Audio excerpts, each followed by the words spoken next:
Good morning. Good morning. Good morning. Good morning.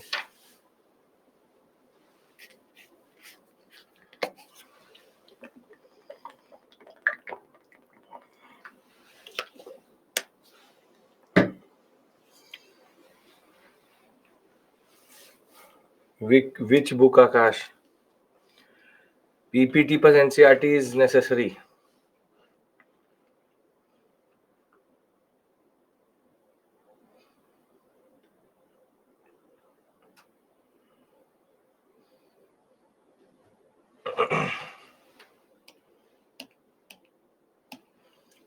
It would have a name, Akash, right? Either Satish Chandra or Bipin Chandra or R.S. Sharma. What is the name of that book?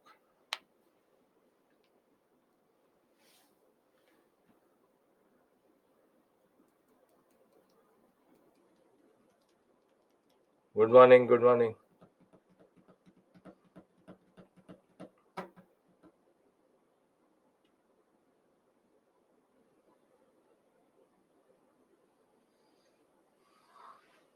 Bahmani would be food editor, Delhi Sultanate.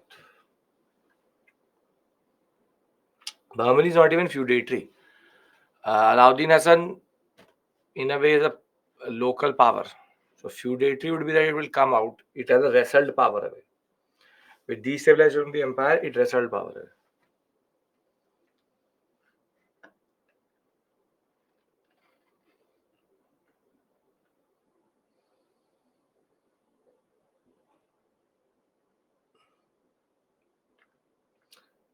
In any subject, obviously book reading is important. Obviously in polity you can't leave Lakshmikant. In art and culture you can't leave Nitin Singhania. You have to go through books. After PPT and NCRT, there are books which you have obviously have to cover.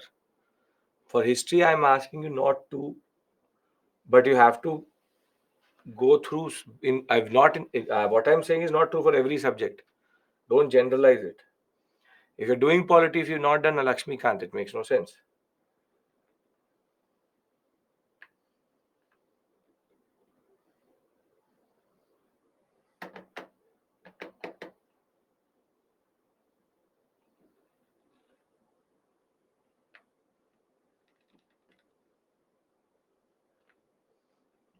Battle, Kishan, you mean right? Battle of Gaggar. Afghan Lodi is the same thing. Lodis are Afghans only.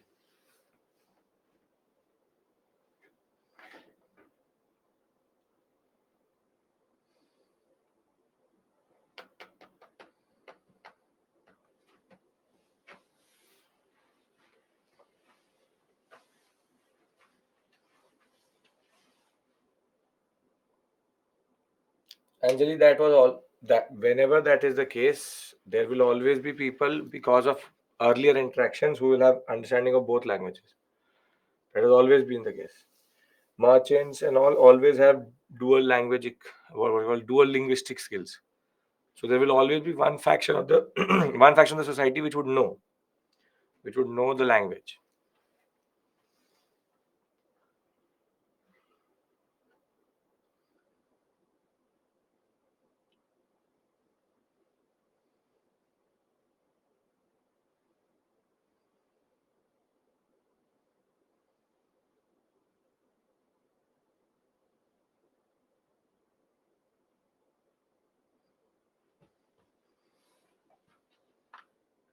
See, which that is a question you ask, sir. But still you would need a book to revise quickly. So obviously he would have taught you above and beyond how I teach you, above and beyond the book. But obviously you would have to revise from some. See, if you are going to run away from books, as it is, the attitude is not right.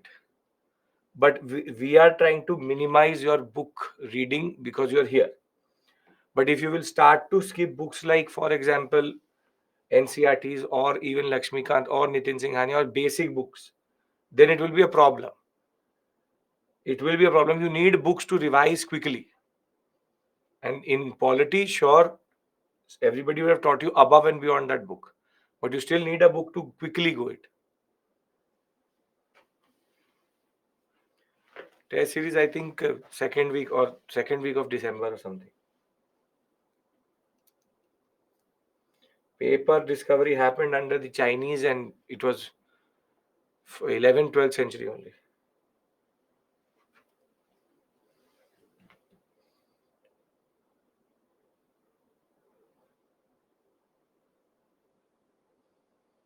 No, Alok.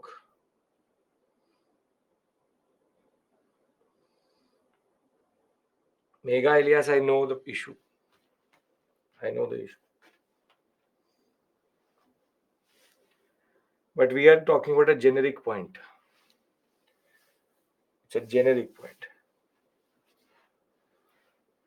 Okay, we'll wait 1 more minute maximum and then we'll start. We have to discuss Sher Shah Suri and thereafter Akbar, Jahangir, Shah Jahan political history.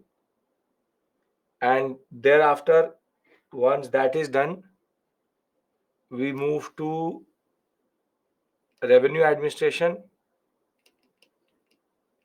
and Mansabdari. So we have to cover whatever political history is left. And before that, Sher Shah Suri dynasty.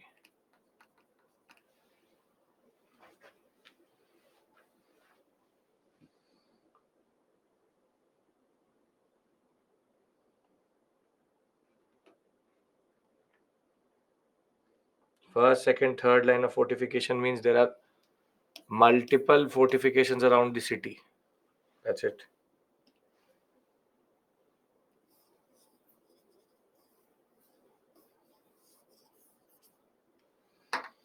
Okay. Yesterday, we covered the point till which Humayun had lost and got back his empire, wherein in Kannauj he lost, and thereafter Sarhind he got the empire. But between 1540 to 1555, several innovations were done, which will become the base on which Akbar, the successor of Humayun, is going to build his empire.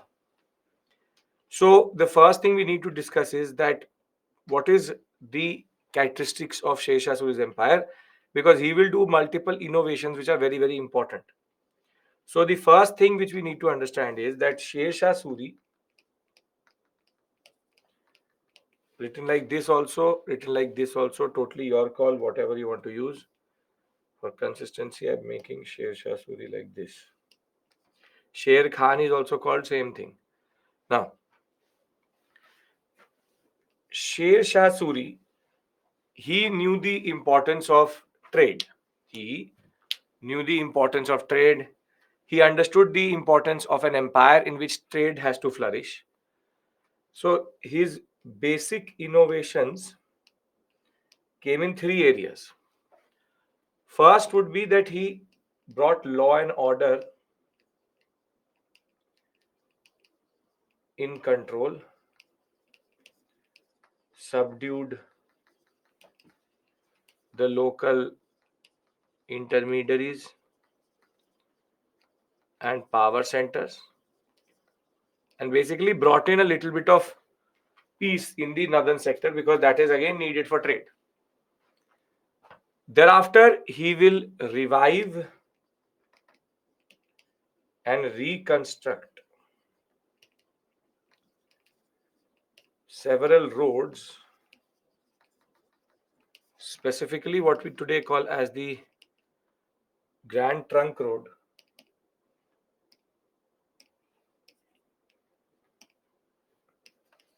Grand Trunk Road,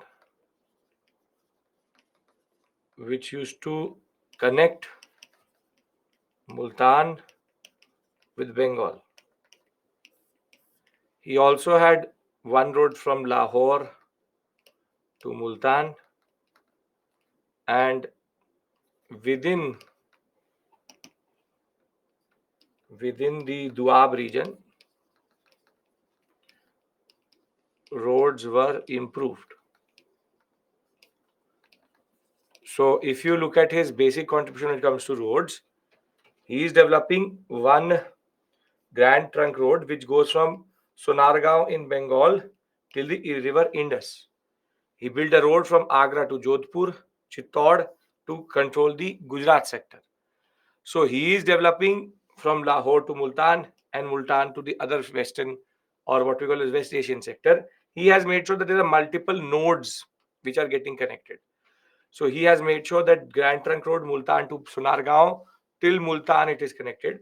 Multan to Lahore within Doab region, and also from Rajasthan to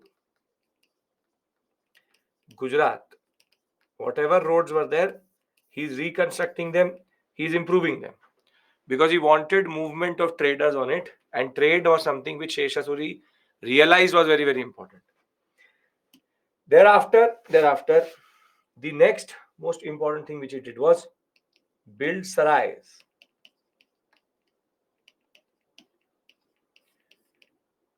on every 8 kilometers. Sarais mean basically a type of sarai means a inn or hotel for traders to rest along the trade route along the trade route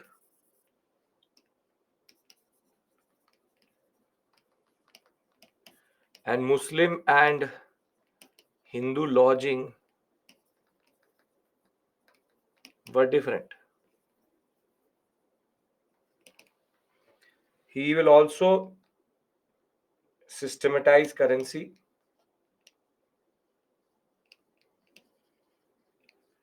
and introduce the silver coin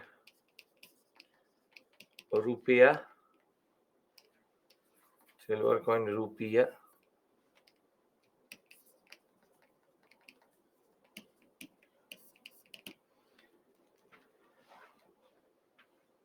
despite being Mughal, how he was able to develop west and east roads. I'm not getting. He's not. First, he's not a Mughal. He's an Afghan. And what do you mean by despite being a Mughal, he was able to develop west and east road? He's controlling. Sher Suri is controlling from Punjab till Bengal. From Punjab till Bengal, he has control. And at one point of time, he was also controlling parts of Rajasthan. So Punjab, Bengal, Gujarat, basic area of influence is this. Sarai means nothing but a inn. You would have heard about, there used to be a station called Mughal Sarai that was named after this only. Mughal Sarai, Lado Sarai, Bear Sarai. These areas which you see, these are nothing but the old sarais which Shesha Suri developed. Now it's become Deen Dayal Upadhyay station. It's called the Mughal Sarai. So the word sarai which you see in front of a lot of different areas are actually the concept which he only developed. So it's not a Urdu word. It's not a Urdu word. It's a Hindi word, Hindavi word. Sarai basically is an interganam period between 1540, 1555, 15 years. All these things have been done. So simple point is you have these sarais being developed every 8 kilometers so that you can rest. So that you can rest. So law and order has been brought into control. He subdued local intermediaries and the local power centers, or we'll say remove this word only, local intermediaries, revived and reconstructed several roads. Sarais were built and systematized currency rupiah. Sarai for what purpose? Hotel is what for what purpose? You are acting like you don't know what is a hotel. What is the purpose of a hotel? What is the purpose of a hotel? It's a hotel. So what is a sarai? Is a hotel. During 1540 and 1550, Kamran rule was there. Who told you that? Who told you that? Kishan, where are you getting this conclusion from? Kamran was defeated by Shesha Suri. Kamran would have to retreat back to the Central Asian sector because Shesha Suri was consolidating. Law and order in is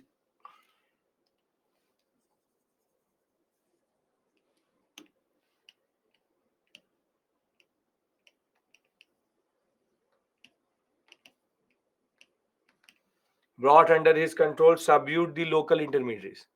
These are not path breaking points. He is bringing law and order into the basic control, revives and reconstructs several roads, builds sarais, and systematizes currency. What is the issue here?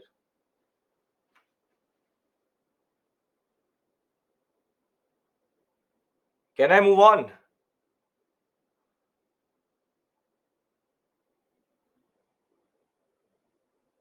So it is Ilyas, in the same context it is used. Passengers rest place. Sarai, the word is this only. Now, Sanskar, I also don't understand, but thank you. The point is I don't know. Then the most important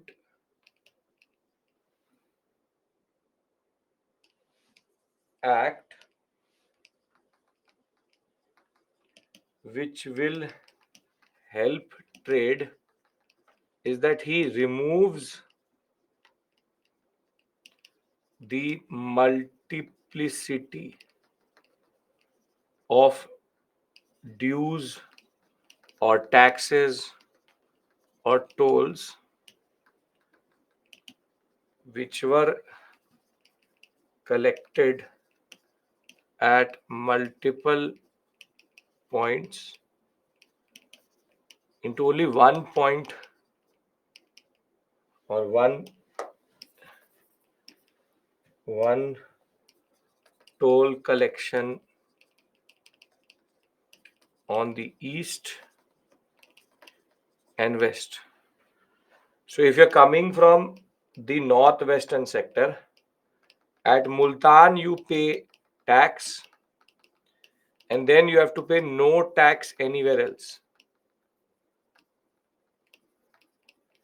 And if you're coming from the eastern sector, then you give it at Sikri Gali. Sikri Gali in Bengal. They pay tax here and do not have to pay anywhere else.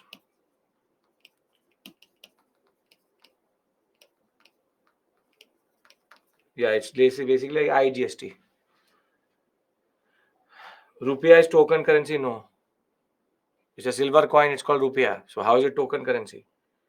Now, this is very, very important because this is something which can streamline the whole economy. You pay tax on entry into empire, and the second tax is tax when you sell something. So IGST and basically SNC GST. This is for interstate for movement, and this is when you pay or sell something. When you sell something. So you can see that Sheshasuri that way is very, very clear of what he wants from the empire. He wants to streamline everything. So he starts with first controlling law and order, then reviving roads, then creating sarais, then introducing a new currency. Then also he develops this idea that there needs to be a uniform, uniform way of collection of taxes. Not everybody is taking taxes. Once you have paid tax, you have paid tax, there's no issue. And you pay it either at Multan or at Sikri Gali, and your job is done. If we understand these 5 points, I have to discuss a sixth point, which is in agriculture, which is very critical to understand because that will get linked up with Akbar very quickly. So if you understand that, that is critical. And for that, I need you awake and a little bit more attentive. Can I start that? These 5 points, nobody has no issue. I'll repeat it out of the PPT also. But the sixth point is something very important. Okay. In agriculture, see, Sheshasuri and Sheshasuri's father were very connected to the revenue administration of Bengal and Bihar. So in agriculture, he understood a very major issue when it comes to taxation and land revenue, which he wanted to resolve. Now, what is the concept? The concept is, see, before Sher Shah Suri, there are two farmers.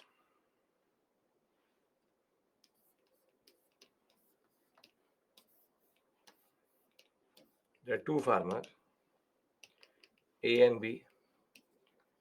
He grows wheat, he grows rice. Does wheat and rice sell at the same price in the market? No. Okay. So he produces 30 kgs. He produces 30 kgs. Now the state share is 1/3. So he will give how much? He will give how much to state? 10 kgs and 10 kgs. But Shesha Suri or the state does not want this in kgs. They wanted it in money. They wanted it cash. Cash liability is what is more important. They wanted us. They wanted the farmers to pay as much possible in cash. That is good for the state. But now the question is, at what rate should this be converted into cash? So the concept was that there was a uniform rate that at rupees 5 we will convert it per kg. So for him it becomes 50 rupees and for it becomes 50 rupees. Yes or no? So basically this is the liability of the person to the state. He has to pay 50 rupees. 50 rupees. However,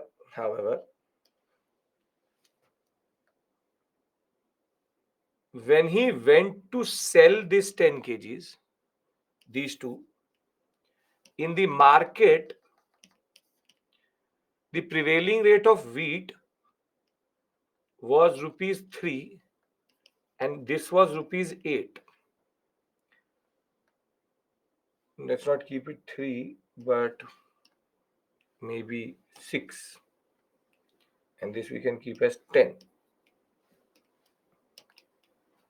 So his income was rupees 60 and his income was rupees 100. Now tell me that is this system just to the wheat cultivator? No, because there is one fixed rate for every crop and there is a variation in prevailing rates. He is paying 90% of his revenue and he is paying 90% of his earnings in a way, and he is only paying 50%. So wheat and rice cultivator will give the money, then will it be beneficial for him? That benefit of the farmer is secondary here. If the state wants it in cash, it is in cash. Now what is the issue here?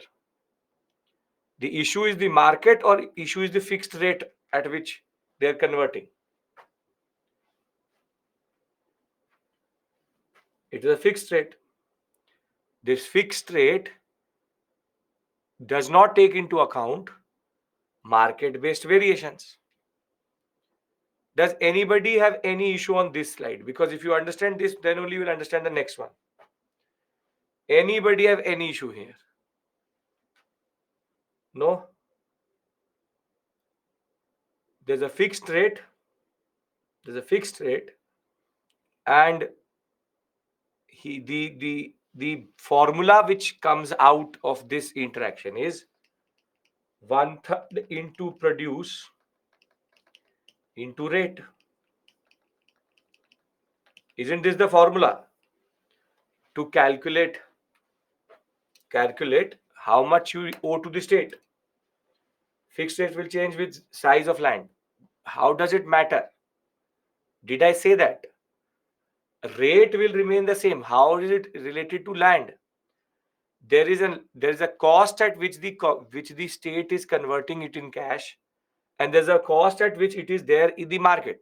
Now, your economics professor inside you, I believe that it is not very difficult to understand. You all agreed that you are economists. So the basic point is that before Sher Shah Suri, 30 kgs both are producing. State liability is 10 kgs. State wants it in cash. So therefore, cash liability the state will decide at what rate it wants. And that rate is rupees 5. 5 rupees is the rate. So 50 rupees both owe to the state. But the problem is that in market, one is going to fetch more and the other one is going to fetch less. So the point is that one is paying too much out of his income and one is paying too less out of the income. So in a way, though the prevailing rate should be 1/3 of the produce, though their liabilities are exactly the same in kgs, their liability vis-a-vis their income is varying. He is paying 90% as tax, he is paying 50% as tax. So are we clear about this concept? This is the concept. 1/3 into produce into fixed rate. Fixed rate is already decided. Don't use the word regressive progressive. You don't know what you're saying, and this is not the way it is actually there. It's not modern taxation. So can I now talk about what Sher Shah did?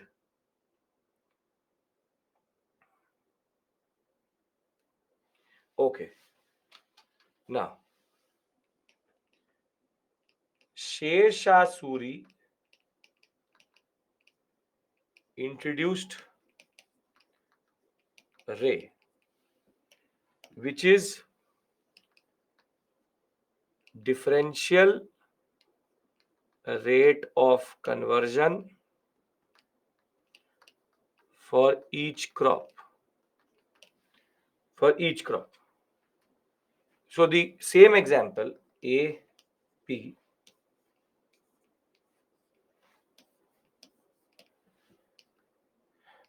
the produce total is 30 kgs. 30 kgs. State share is 1/3. Is 1/3.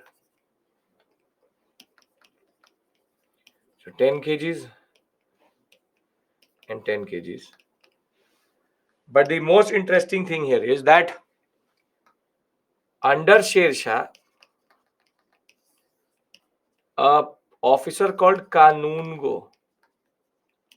Kanungo is an officer. He used to inform the finance minister of prevailing market rates. So the Kanungo will say that rupees 6 is the 6 for wheat and rupees Kanungo is a position title 10 for rice. So the cash liability will be calculated Ray, but Ray will be different for both the crops. Here it will be 10 kgs into 4 rupees and it will be 10 kgs into 8 rupees. So he is paying 40 rupees and he is paying 80 rupees. So in a way, this is Ray. Differential rate. Differential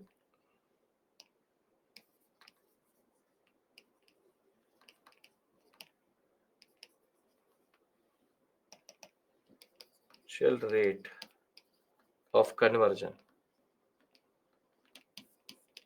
as per each crop being different. As per each crop being different. Basically, what Sher Shah Suri is doing, he has a central price list or Ray list. in which every crop has a different rate of conversion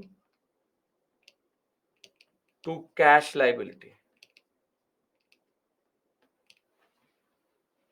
So wherein you can see it very easily, it 1/3 into produce remains the same, but it is into ray. Ray is different for every crop.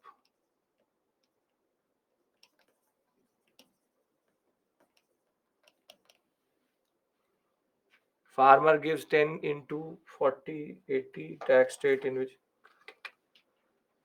Now this is why I don't do too much maths in front of you. Because first you say you're economist, then little bit of maths will come and then there will be an issue.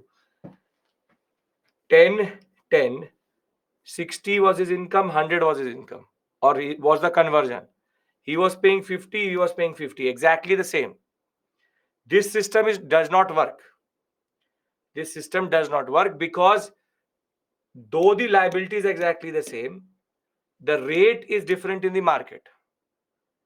In order to adjust for this, he's done one thing.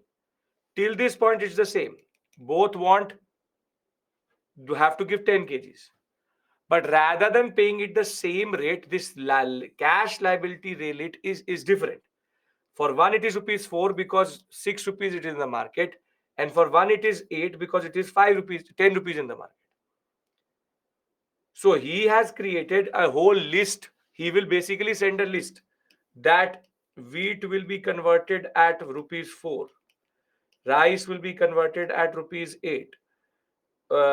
Maize will be converted at rupees 6. And this will be sent by the central finance minister to every district and tax collector. And this has been collated via the data given by Kanun Goes. So the system is very simple. The system is Kanun Go goes to the market, notes down every market rate, sends it to the central ray list is produced. Central ray list is produced and tax collectors are indicated the ray 1/3 into produce into ray equals to tax.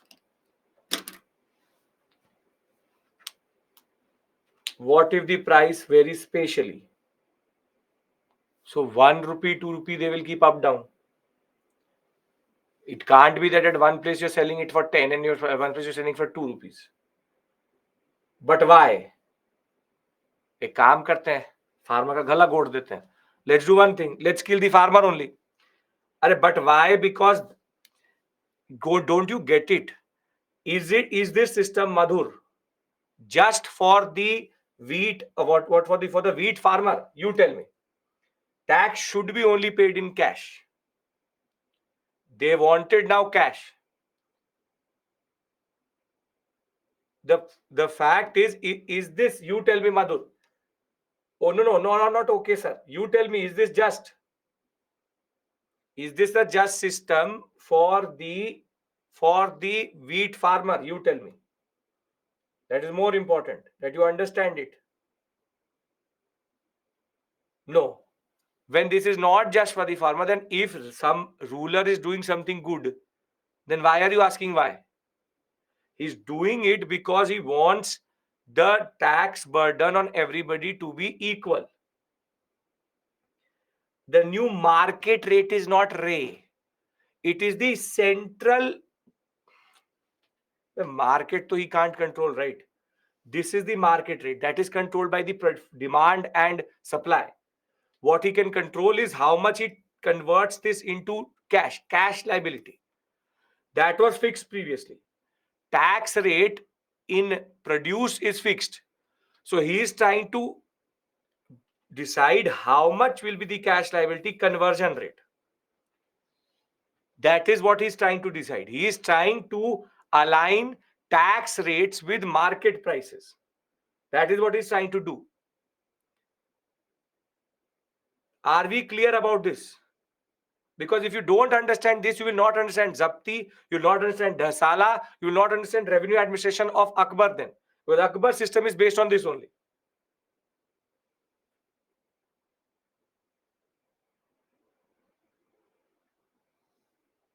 Sure. Abhishek is saying, assuming GST, if we taxed a slipper and a Audi car at the same tax rate, it would be unjust, Shesha. So he is adjusting it for differential tax rates. Sure. Sure. Why is rail less than market price? Because he wants to be a little bit considerate about the peasant. If he wanted, he could have kept it higher also. It's a different slab or a different rate for every crop, so that the farmer is at least living. He was very close to the agricultural sector of Bengal, Bihar. He understood the farmer's plight. Somehow you are not able to digest that a medieval ruler is trying to do good to the rulers, or to the ruled. That is what is the problem. He's trying to be considerate of the peasants. There is good, yeah, that he's trying to remove the problems for the peasants. He's trying to be a just ruler, so that there is a incentive to produce both. He starts with a system in which, when he comes to power, there is no incentive to produce wheat, because if you produce wheat, then you are going to pay more tax. So rather than going for one crop only, he is making every crop incentivized. There is no uniform rate of taxation. It should be 2 rupees for wheat according to one third. It doesn't matter. Do, teen, that doesn't matter. This hypothetical question. But 2/3 is safe with farmer. So you want that, let's do one thing only. Now 2/3 is already kept. So the state should go, keep their leg on the throat of the farmer and take whatever he can. If that is the point, okay, 2/3 is with both. But then let's go with your logic. Let's Ganesh, let's go with your logic. Let's calculate the total income of the farmer. In this case, the farmer has 20 kgs with him. That 20 kgs is worth rupees 200. According to him, he has 20 kgs left. That is close to rupees what? 6 rupees is he has 120 rupees. So his total income is 120, his is 200. He gets 60, he gets 100. So basically 300 rupees and 180. Out of that 180, he is paying 50 rupees as tax. Out of that 300 rupees, he is paying 50 as tax. Is this a just system? Is this a just system? So then you go by any logic. This is basic mathematics I'm doing, not even integration and differentiation I'm not doing. Basic mathematics. If a ruler is trying to be nice, you don't want to be him too nice. Okay, so then let's remove Ray. Let all of them pay the same price. He is introducing Ray so that every farmer has an incentive to produce the crop he's producing. There's a differential tax rate. I've literally showed you the process. Kanungo goes to the market. He says this is the market price. He then sells it to the center. Center sends a list. That list is taken by the tax collector. He produces. This is what is now variable. Can I now move on? For wheat, he fixed rupees 8. For rice, 8. Actually, that is an immaterial point. Wheat will always sell lesser than rice. So there is nothing very out of the box here. Ray, because see, what will happen is you will keep something in your mind, and when I teach you Dasala Zapti, you will tell what is Ray. So basically all are saying price should be 5.3. Again, proportionality, these don't use these words proportionality and these things. Very big words. Simple point is Ray is differential crop rate. That's it. You don't have to explain it to the examiner. I have to you. So when we talk about Shesha Suri's contribution, Ray previously it is not called Ray, but you can say Ray was fixed and Ray becomes variable. Sure, if you understand like that. Now, Sur Empire considered as a culmination of a lot of policies which were followed during the Delhi Sultanate period. Foremost contribution was that he will bring in law and order. Then he will deal with all these zamindars and dacoits who are troubling the state in and around Delhi. He paid great attention to improvement of trade and communications. Then Grand Trunk Road from River Indus to Sonargaon, Gujarat to the Rajasthan sector, Agra to Jodhpur. And if that was not enough, he will also connect the Multan sector with Lahore and Central Asia. He will develop on every 8 kilometers, which is 2 coasts, Sarais. There will be fortified lodging for travelers, separate lodging for Muslims and for Hindus. Entire empire, there will only be 1 point or 2 points at which the customs should be paid. One in Sikri Gali in the Bihar Bengal sector, and the other one near the Indus at Multan. No one was allowed to levy other taxes across the empire other than these 2 points and at the time of selling. The most important innovation which he did before we look at this is that Shesha insisted on measuring the sown land. So he's measuring the land also. He introduces a crop rate or ray, laying down the state share on a of the different crops. This could then be converted into cash on the basis of prevailing market rates in different areas itself. The share of the state remained as 1/3 of the produce. The land was divided into good, middling, and bad, so he also added fertility. Their average produce was computed, and 1/3 became the state share. And the peasant had the option of paying in cash or kind, but the state always preferred cash.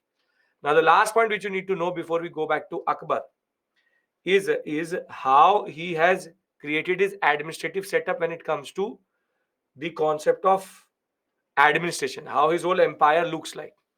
So his empire, he also did a very important innovation in administration. Can we discuss administration? Are we clear about these things? These are all innovations by Shesha Suri, will come in the examination in that sense. Okay. We will briefly now go back to administration and political history, and we'll come back to the most important discussion. Two discussions I have to have with you: the revenue administration of Akbar and Mansabdari system. These two things need to be covered today. Whatever is left is now a little bit of political history. Now, when we talk about administration, Shesha Suri again did a lot of important things. That ways, Shesha Suri was necessary because Humayun did not have any of these understandings about Indian subcontinent, or he was not that capable of managing it also. Now, what in administration he does is that he divides revenue function and general administration at every level, so that there's no concentration of power in one man. So if you look at it, see, a number of villages comprised of a pargana, and pargana is under a shikdar, but revenue is under munsif or amil. Pargana, you have shik or sarkar, under a shikdar, a shikdaran, or munsif, a munsifa. So what he's done is, you have village. At village level, he is not having any administration. Then you have pargana, and thereafter you have what we call as shik or sarkar. And what he's done is that rather than having one officer at each level, he's having two officers. And they have different functions. How you have DM and DC. This is district magistrate, this is district collector, wherein Pargana is under a Shikdar and under a Munsif. So both have their own purposes, which is to manage money and manage general administration. And here he has a Shikdar, a Shikdaran, and here he has a Munsif, a Munsifan. The point is, he has created separation of power, which is considered very, very modern. This is called separation of power, wherein you have divided the power into two parts. So you have Pargana Sheikh, Munsif, Sheikh Shikdar, or Sheikh or Sarkar, Shikdar Shikdaran, and Munsif Munsifa. So there's a division. This is something which is considered very significant because previously this type of division was not there. One man had too much power.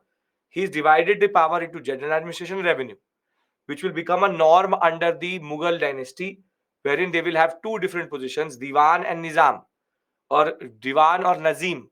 So the division between Diwan and Nazim, or the Wazir and the finance minister, is based on this only, that one man should not have power concentrated. So Sher Shah Suri's contribution, beat Ray, beat what I've discussed. I've discussed 5 points with you. Over and above that, the sixth point is Ray, sixth point is Ray, and 7 point is this. 7 points related to Sher Shah Suri we have discussed. Anybody has any issue in that? The seventh point. If not, I want to go back to Akbar then. So we will go back to Akbar. Yes?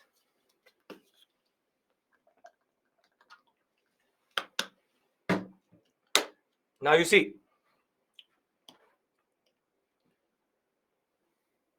Babar was there, Humayun,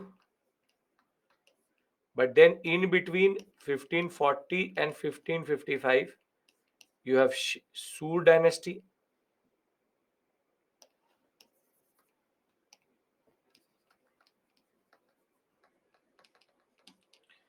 And then you have Akbar after the Battle of Sirhind.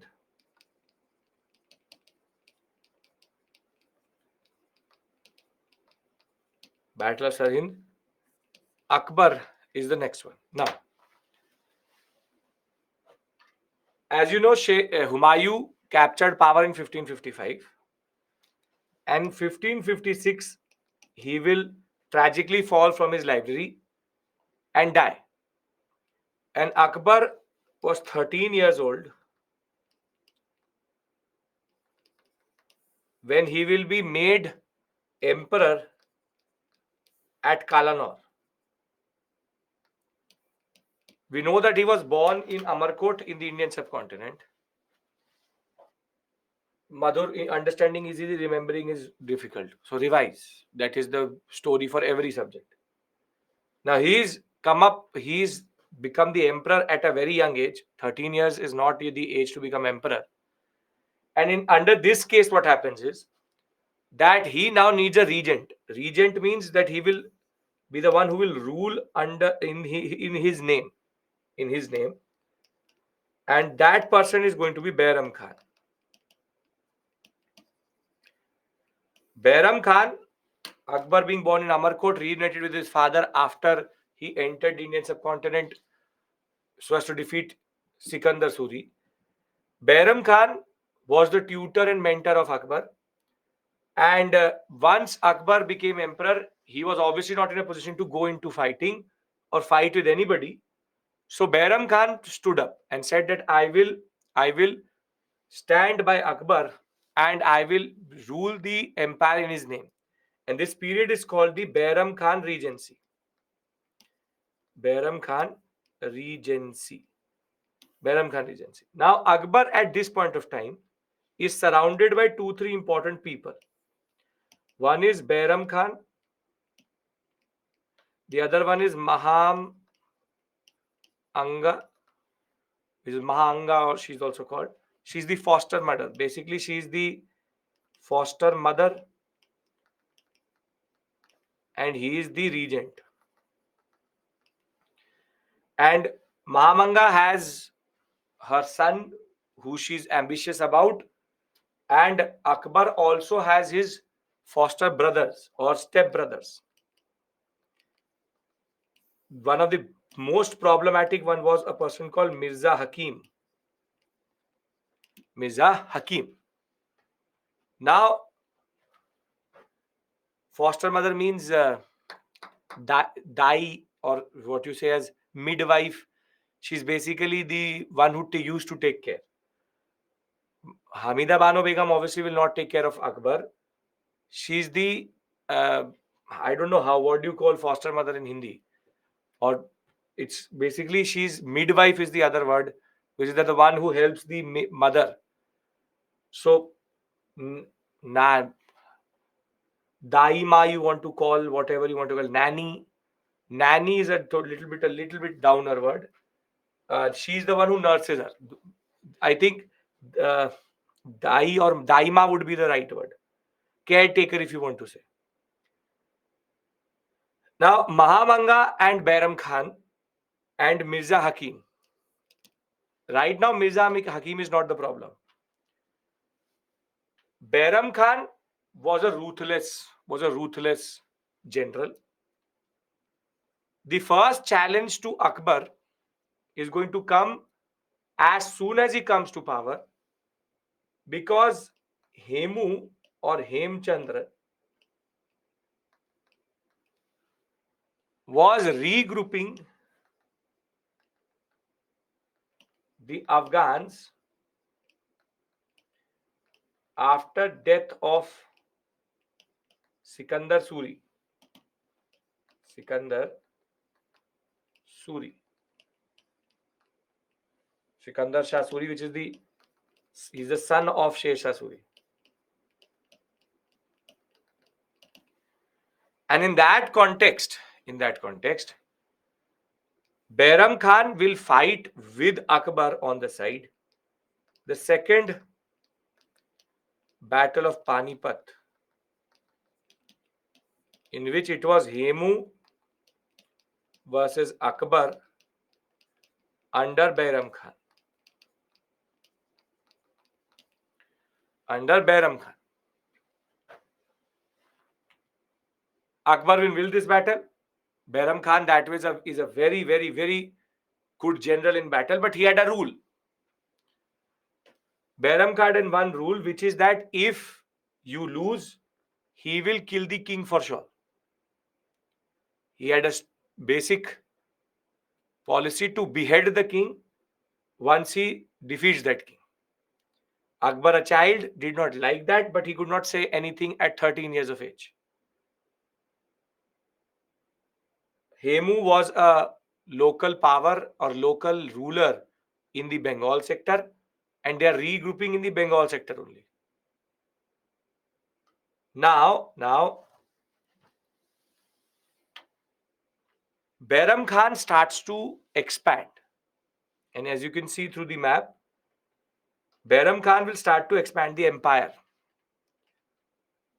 So from the what we used to as the blue areas, now the empire starts to expand. It will start to expand. And this expansion will happen under Bairam Khan. And Bairam Khan had very standard policy: kill everyone, kill every ruler. And Mahamanga did not like the power of Bairam Khan generally. So now Akbar himself does not like how Bairam Khan is operating. That is the way Akbar turned out to be a little bit different. And Mahamanga also wants Bairam Khan gone. These two things will converge. When Akbar will choose to now, in battle, take his own decisions. And the cutoff date is basically 1570. 1556 to 1570, Akbar remains under the influence of Bairam Khan. And Bairam Khan, after one major battle, again was going to behead the king. But in 1570, Akbar stopped him. He said that I don't agree with this policy and I ask you to stop. So then Bairam Khan said that now that you have become old enough to take your own decisions, then my work is done. So what will happen is that Bairam Khan will be asked to go to Hajj, and Behram Khan will be killed on the process of going to Hajj by the people who he had defeated previously. But thereafter, Mahamanga will become too powerful in the Akbar household, and Akbar would have to undercut Mahamanga also. And the last challenge which will come to him, which will remain throughout his empire, is going to be his half brother, Mirza Hakim. He will keep on rebelling from time to time in different areas. And thereafter, Akbar would have to go and basically subdue Mirza Hakim and the other what we call as personalities related to his empire, which is basically Uzbeks were an important part of his nobility. But Akbar was getting more and more annoyed by how he could not trust anybody. He could not trust anybody because every time he used to trust anyone, they used to rebel. So the simple point is that Akbar, when he becomes the emperor at Kalanor, having been born at Amarkot in 1542, he will be reunited with his father at Kandahar. The point was that Akbar will come up at a difficult position where he had too many people looking for power. Behram Khan will be the one who will basically go up against Hemu, and that will be the second battle of Panipat. But the problem which Akbar has throughout his rule in the initial phases that he cannot trust anybody in the original court which was related to Humayun. So as you can see, there are three phases in which we cover, or basically the political history of Akbar is divided into. It is in this last phase that he becomes truly what Akbar is. That ways. So 1556 to 1570, he has to subdue the Afghans. He has to subdue the Suris. He has to go after his brother. And at this point in time, the Rajputs are also powerful. So he has to go against Chittor and in Ranthambore. So he will now besiege two major forts of the Rajputs, which is Chittorad and Ranthambore. I'll discuss Rajput policy of Akbar soon, but right now it is just about discussing it. Half brother means that he is the son of Humayun from a different mother, of different wife. Mirza Hakim believed that he was the one who should have got the power and not standard brother, brother, father, brother. Let's be honest. Indian, we understand. It's always the same thing. Father, brother. In Mughal India, there's a tradition. Every son fought with his father before he came to power. That's a story except for Akbar, because Akbar's father died. Jahangir will fight with Akbar. Shah Jahan will fight with Jahangir. Aurangzeb will fight with Shah Jahan. The standard thing where the father and the son are going to fight. After 1570, he will start to expand very quickly, which is that he will take Bihar, Bengal, Odisha. The campaigns will be very, very what we call as fierce. And again, Mirza Hakim will come back and revolt. He would have to defeat him again. Last phase is that he will start to expand the empire a little bit more towards the peripheries. He will now start to see a little bit of resistance. For example, Kandahar will be seized, but he would have to fight the Safavids. Kashmir was annexed. Mirza Hakim will die, so that issue will automatically go away. He will start a campaign which his sons will take forward, and rather his sons and successors will take forward, but will never be ever successful, which is defeat the Deccani Sultanates. So we'll go after Berar, Khandesh, and Ahmednagar. These three will get annexed, which is Berar and Ahmednagar. But Golconda, Bijapur, and Bidar were very, very hard to manage, or very, very hard to besiege. And later, his own son will basically rebel against him. And that I'm going to tell you once I go into the political history of Jahangir. Now, what I'm trying to do here is I'm just covering the political history. As you can see, I really don't care about the political history. I want to reach revenue administration. The simple point is we have moved from Babur to Humayun to Sheshasuri to Akbar.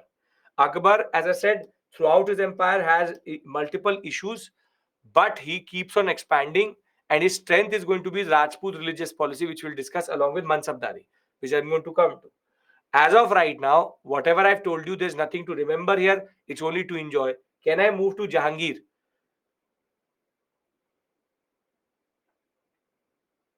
Okay. Now, Akbar, his son Salim, later will take title Jahangir. Jahangir was eager to come to power. Like every son, he wanted to rule the Mughal emperor. As Mughal emperor, the whole Mughal empire. And Jahangir that ways wanted to send a message to Akbar that he was ready. But his way of sending the message to Akbar was not right, because Akbar had a very beloved poet, Abul Fazl, who wrote basically nothing but the Akbarnama, out of which we are the Aine Akbari, Akbarnama. The whole administration of Mughal India is known out of that book. So, in order to show to Akbar that Jahangir was serious about the challenge, he will behead Abul Fazl and send a peshkash to his father with the head in it, saying that here is your beloved poet. Now it is time that you give me power. So there will be a small rebellion by Jahangir, but Akbar understood that Salim was ready, and Akbar understood that at one point of time, obviously, he would have to give the power to Jahangir. So here the transition is a little bit smoother, in the sense that there's a little bit of a resistance between father and son. But Jahangir deserved it, and Jahangir was a very good uh, general and administrator that way. However, when Jahangir will come up in power, when Jahangir will become emperor, his issue will not come from anyone else but his wife. Jahangir will marry a person called Noor Jahan.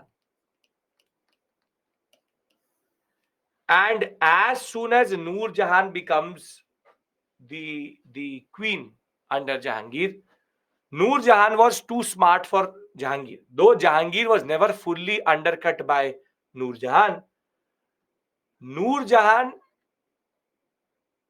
had her own junta, which is called Noor Jahan junta. Junta means group. And Noor Jahan with her father and brother, because what she will do is that as soon as she will become the queen, she will ask Jahangir to appoint her father at a very important position. Both father and brother were appointed in very important positions. And together she used to also check who is getting appointed where. So Noor Jahan from the get-go itself tried to undercut Jahangir's power by becoming a power center within Jahangir's court itself. And that way she was one of the more powerful women in the whole Mughal Empire, where she was able to call the shots on a lot of things. But Noor Jahan's power became problematic for one of the sons of Salim. His name is Khurram. Khurram is the real name of Shah Jahan. Now, initially, Khurram or Shah Jahan was part of this junta. Was part of the junta, and Noor Jahan always used to say that Shah Jahan or Noor Jahan or Khurram is going to become the next emperor. However, once Noor Jahan married her daughter to a man called Shahryar,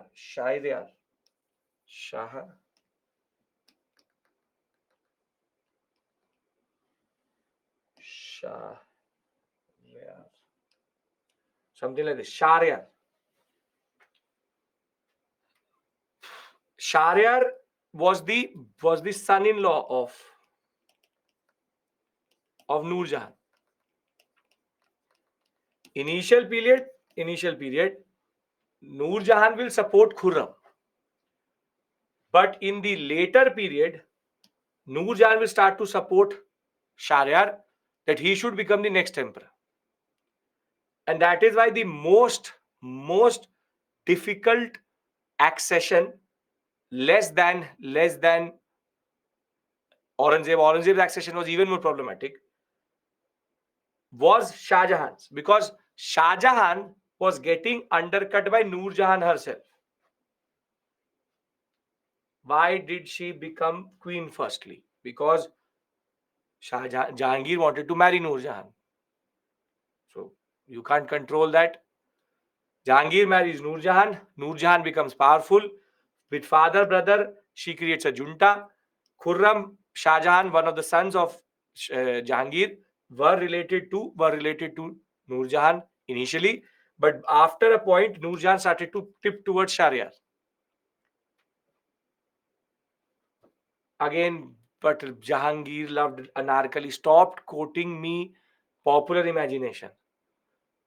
Please, please. Shahryar is the son-in-law of Noor Jahan. Why discriminate her with her own son? Because he's not his own son. Firstly, Khurram Shah Jahan was not the son of Noor Jahan, was one of the sons of Jahangir, and she was more connected to the fact that she wanted her daughter and son-in-law to be in more power. That is always like she was in power. She wanted her daughter to be in power. Now, why discriminate and all? Ye mother son relationship. Don't expect too much here. Khurram is not the son of Noor Jahan. Is one of the sons.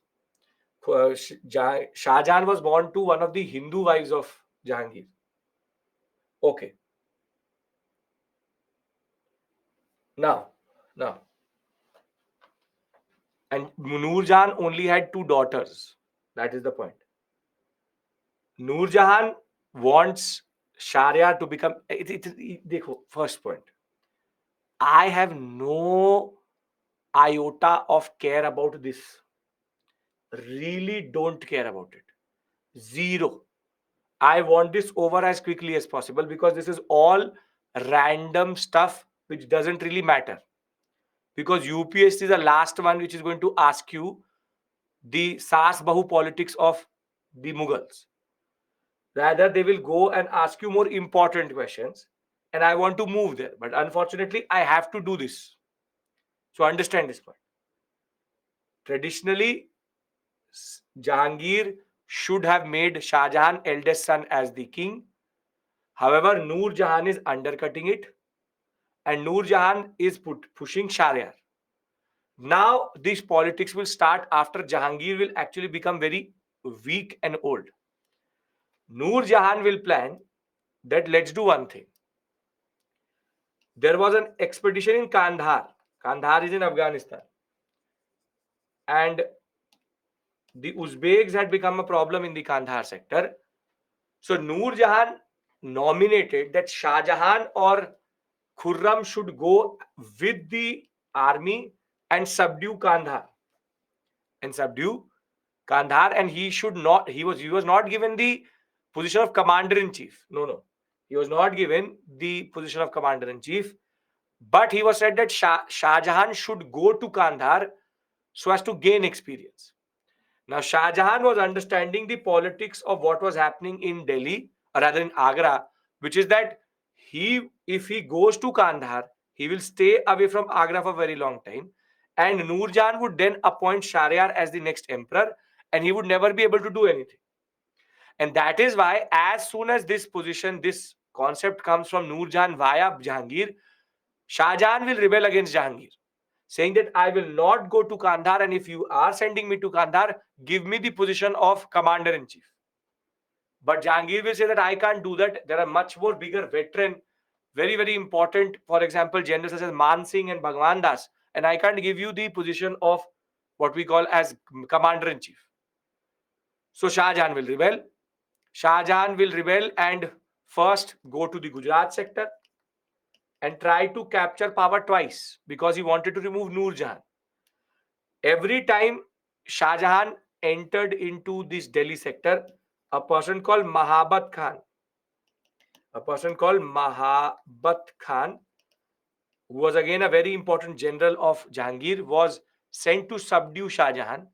First, Shah Jahan will take Gujarat, then move around and go to Bengal, and then again have a renewed struggle to capture Agra. But he will not be able to do it either way because Mahabat Khan was powerful enough.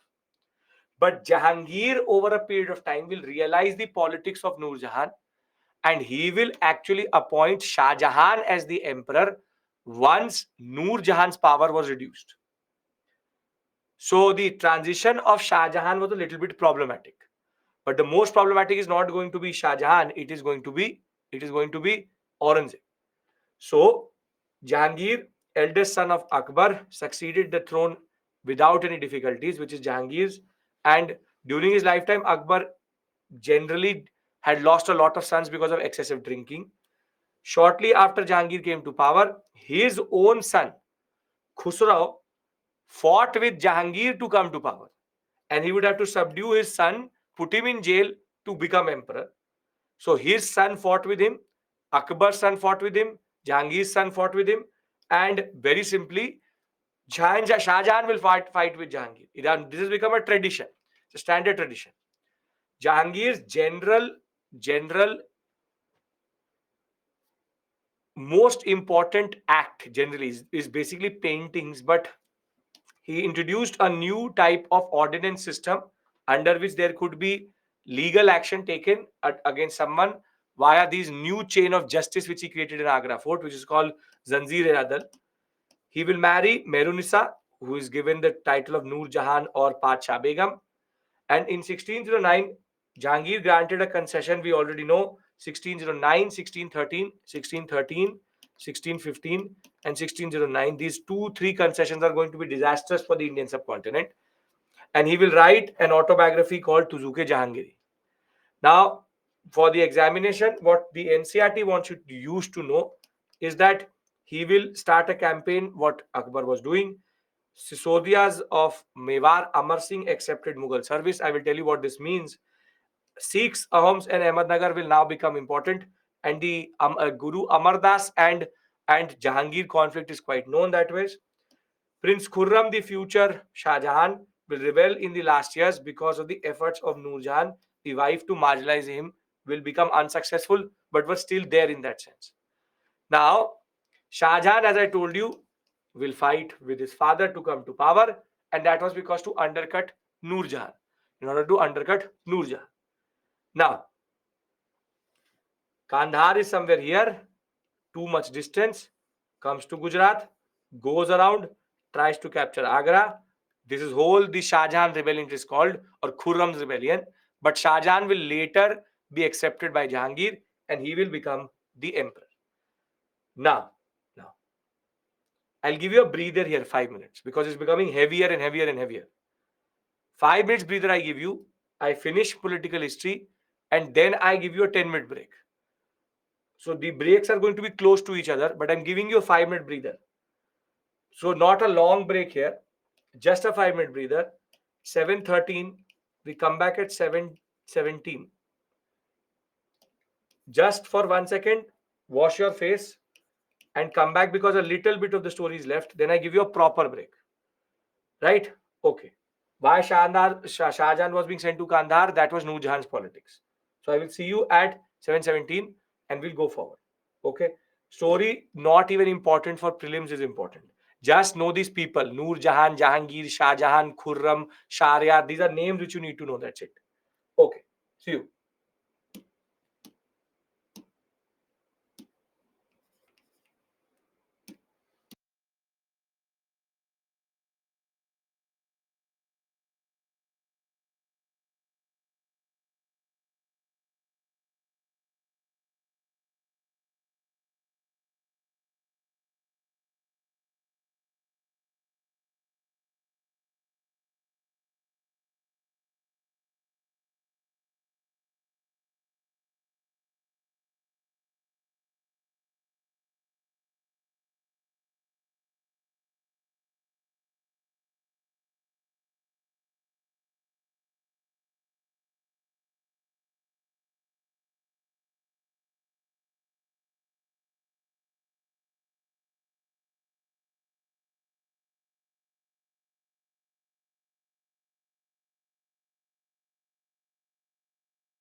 Okay, welcome back.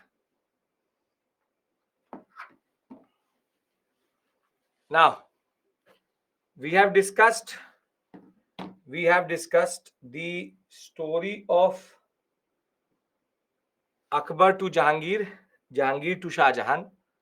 Akbar to Jahangir was easy, but Jahangir had to fight his own eldest son who wanted power, Khusrav rebellion. Shah Jahan had to fight Jahangir because of Noor Jahan's uh, aspiration to put Sharia to the power itself, and Shah Jahan will have to fight and come back to power via undercutting Noor Jahan. Nothing very out of the box here. Can I discuss the last major war of secession, which is the most interesting, which is Aurangzeb coming to power via the Battle of Samugad? Okay, now Shah Jahan had many sons, but he had four major sons. One is Aurangzeb, the other one is Dara Shikoh, the next one is called Murad Baksh, and the last one is called, as major son, is called Shah Suja. Have you heard the name of Shah Suja previously? Where have you heard his name, or have you heard his name previously? Where have you heard?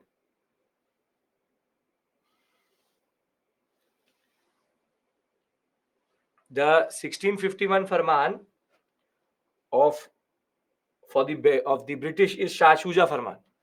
So he's the son of Aurangzeb, of Shah Jahan. Sujauddaulah is a totally different person. This is Shah Shuja, 1651. Now he also had three major daughters: Jahanara, Roshanara, and Gohar Ara. Now, basically, what will happen is that in the May of 1658, these people will start to now fight after Shah Jahan will become ill. Now, one major contender is Aurangzeb and the other one is Dara Shikoh. And basically, what happens is that all of them get aligned with each other, wherein Dara Shikoh will get support from Shah Shuja and Jahanara, and Murad Baksh is going to support Aurangzeb, and Roshanara is going to support Aurangzeb. Gaurara, she sat on the fence when it came to these things, but Jahanara, Roshanara, that way plays a very important role in supporting the brothers. So basically, now it becomes Dara Shikoh, Shah Shuja versus Aurangzeb and Murad Baksh, with Jahanara supporting Dara Shikoh's faction and Roshanara supporting Aurangzeb's faction. And Shah Jahan himself wanted Dara Shikoh to become the next power or next emperor. However, at the Battle of Samugad,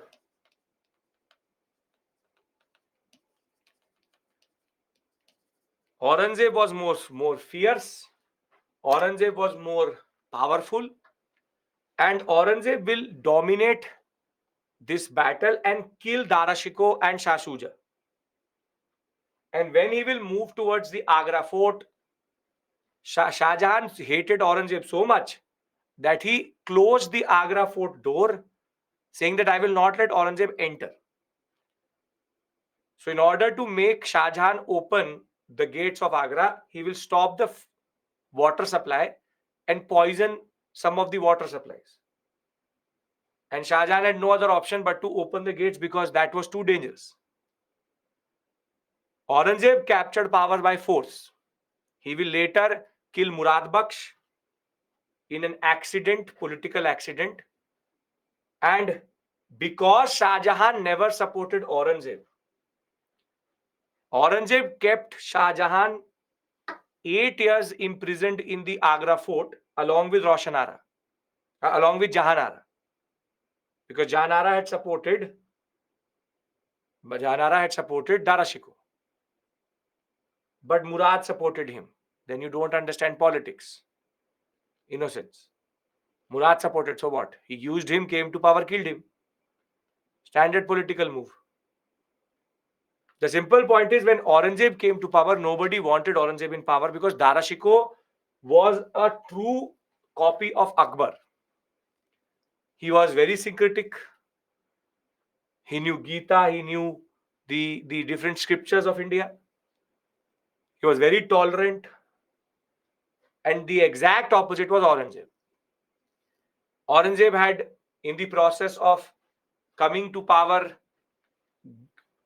got support from and was supporting the factions which hated his father and his great great grandfather.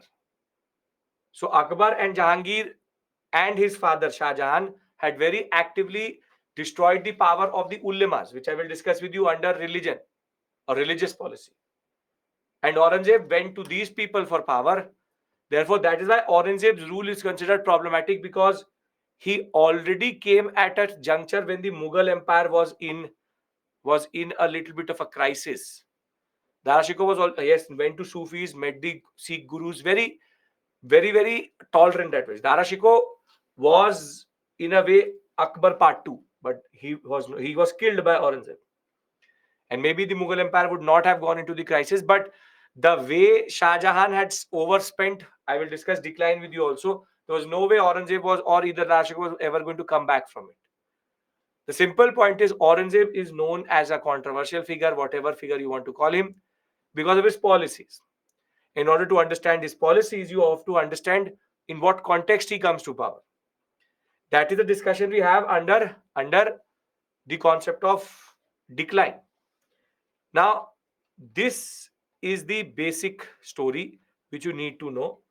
And as I told you, Shah Jahan, basic things I'm reading out to you, then I'll stop here. Shah Jahan was imprisoned by his own son for 8 years. He had supported Darashiko, the one who was very, very, very, very syncretic, from reading the Upanishads to reading the Gita.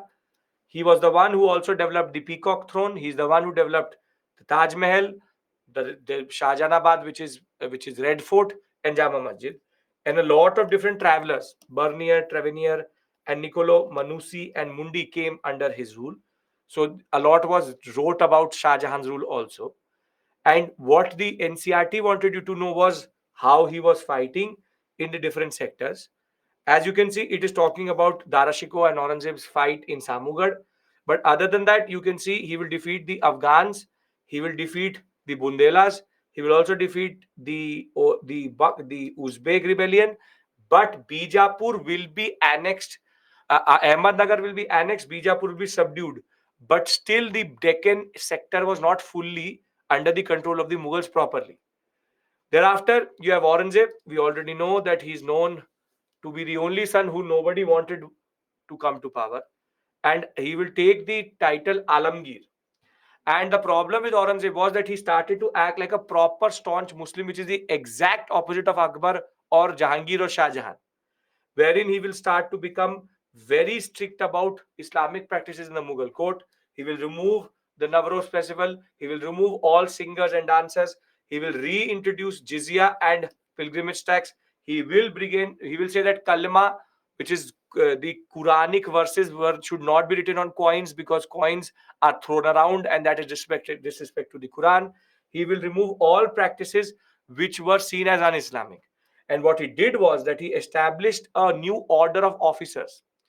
These officers, called the Muntashibs or the Mutashibs, their job was to check that if people in the public sphere, not in the private sphere, in the public sphere, were actually not doing un-Islamic practices. This is basically moral policing.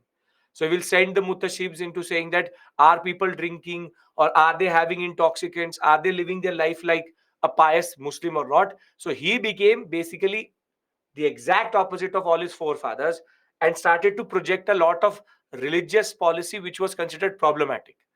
We will come back to Aurangzeb under decline. What I want here is that I want to discuss Aurangzeb. You can see a very big excerpt from the NCRT itself. He will get rebellions in the Sikh sector, Rizai sector. He will meddle into the Rathod Rajput politics, which will basically alienate all Rajputs. Prince Akbar, his one of his sons, Akbar, rebelled against Aurangzeb, and he will then flee to Safavid Iran. Thereafter, he will also go after Chhatrapati Shivaji Maharaj. He will also go after Guru Gobind Singh.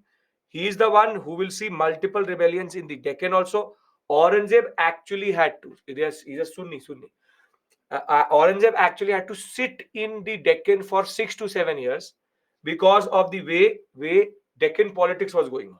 So though Bijapur was taken, Golconda was taken, but still Ahmednagar, Berar, Bidar are not fully under him. And personally, he will sit. The Marathas were now going to become a problem for him.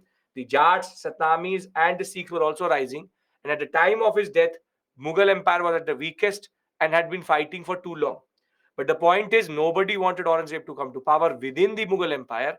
Outside the Mughal Empire, also, now there will be a new statesman, the most towering leader of India, which is Chhatrapati Shivaji Maharaj, who will rise and challenge Aurangzeb in that regard. So, Aurangzeb's politics is like that. Now, let's do one thing very straightforward.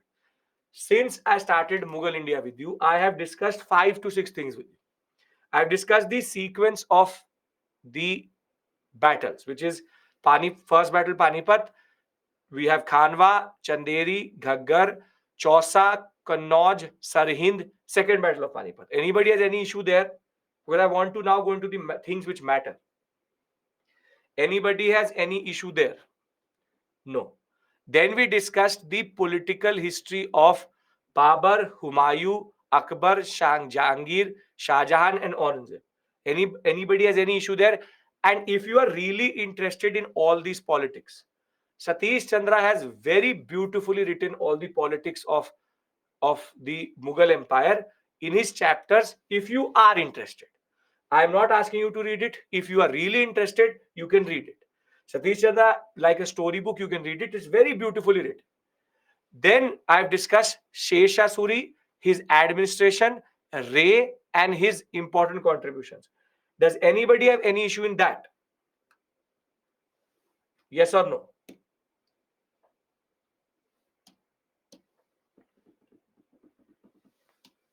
No? So I'll now give you a proper break here. Though that breather was technically not needed, I'll give you a proper break here. I want your attention here and out. Because I am going to discuss with you first revenue administration, Zabti, Dasala, Nasak, Galabakshi, Batai. Thereafter, I will discuss with you Mansabdari. So, two very big important topics we'll do today. Tomorrow we come back, Rajput policy, religious policy, decline, Marathas and Sikhs. So, you can make a timeline. So, Ritika, story timeline, just remember Babur, Humayun, Akbar, or Jahangir, Shah Jahan, Aurangzeb. That's it. All this internal politics, I leave it to you if you want to get into that mess or not. I'm telling you that the questions don't come from that area. As it is, UPSC will ask you more theoretical questions out of the areas which I am discussing with you. You don't have to remember you have to remember the sequence of rulers. You should know about Noor Jahan. You should know about, for example, the original names. Khurram, Salim, you should know. You should know the politics. Shah Shuja, Murad Baksh, whatever I've written should be there. Bhakti and Sufi, last module, which we'll do on Monday. So don't worry about that. Bhakti Sufi, as soon as we touch, we are already in art and culture. From next week, we go into art and culture. Can I give you a break here and we then come back all fresh, knowing what we have to do? Okay. So we come back at 7:45. And when we come back 7:45, I'm giving you a proper break. Please, now I want you to be attentive. Because a lot of you were lost over Ray. We start from Ray only. So you have to understand that in that regard. We come back at 7:45 and we take the story forward. Acceptable, everybody? Okay, perfect. See you at 7:45.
Piyush, is anybody there? Yes, you. I am here.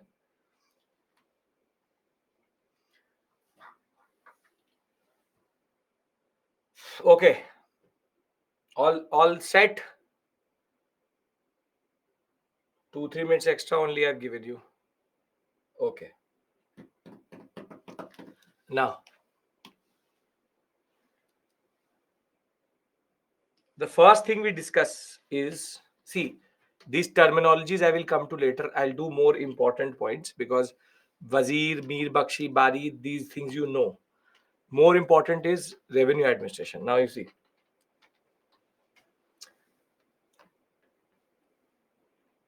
Now Akbar has inherited Sher Shah Suri's administration, and we know that under that you have two major features, which is Kanun goes. Raz, I've not seen any of your questions. So I don't know if I am not responding to my questions. I've not seen any of your questions.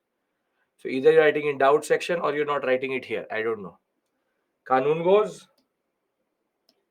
are sending data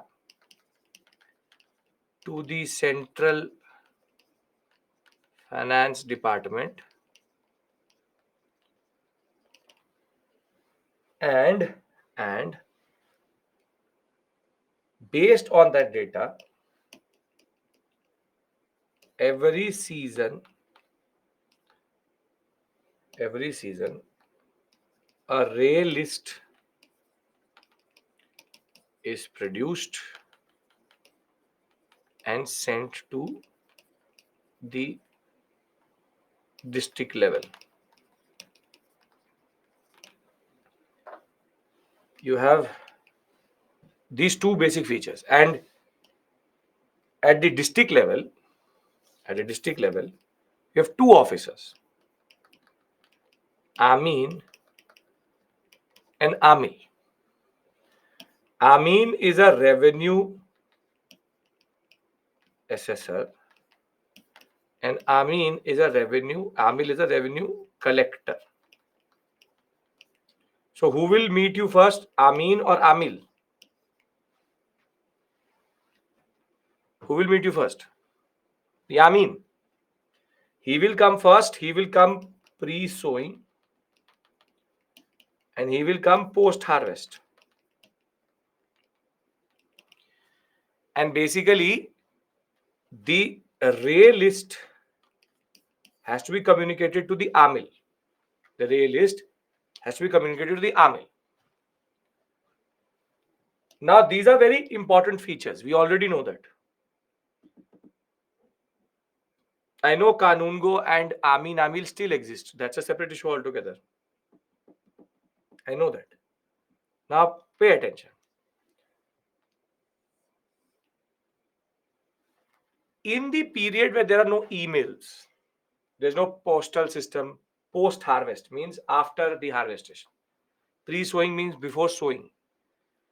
So, in the period in which there's no email, there's no postal system proper, there's no speed post, there's no blue dart.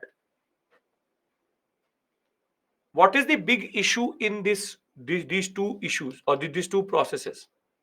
What is the biggest issue?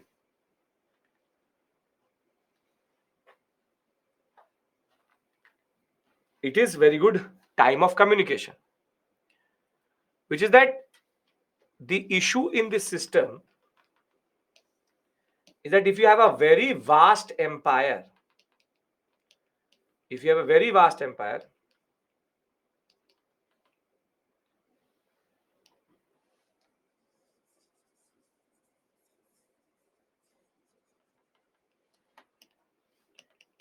if it's a very vast empire, then Amin and Amil at district level, yes. Then the time of sending the data, the time taken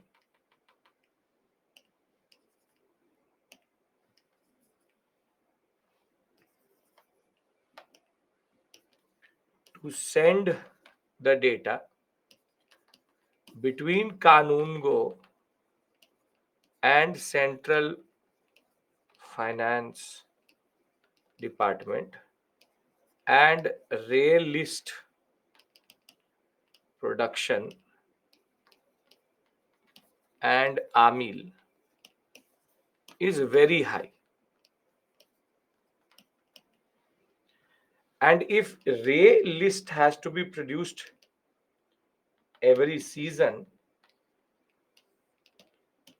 there is considerable delays.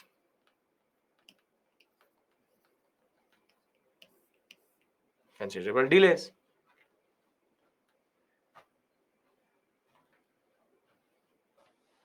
Now, considerable delays mean that if the delay is there, delay in array will lead to peasant distress, as they don't know which crop to produce. They don't know the list itself. And there's also one more critical issue, which is that Kanungos have to give the correct data, which in itself is a problem, because if the Kanungo sends the wrong data and there's no check and balance in this system, then Kanungo can randomly send any data, and that data will get reflected in the ray, and therefore that whole system gets distorted. So there are two things which are happening together. One, that if the Kanungos are corrupt or not sending correct data, and there is an issue of delays in ray list production, which will in turn lead to peasant distress and revenue issues. Do we understand the two issues which Akbar is going to face now? Akbar's problem, because Akbar's empire is much big. Akbar's problem. Are we clear about these two issues?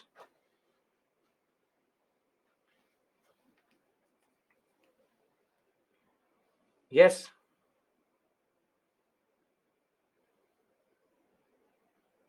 Okay. Now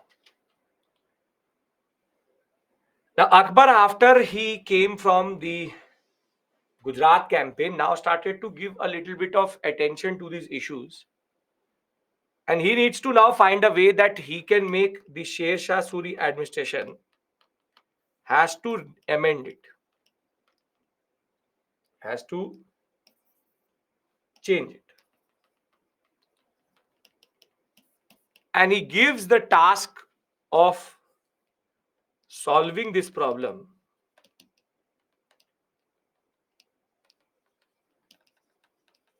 to a master economist and strategist, Todermal. Todermal is one of the sons of the Rajputs related to him, who, or through matrimonial alliance, he has basically gone into the Rajput policy. Todermal is a Rajput.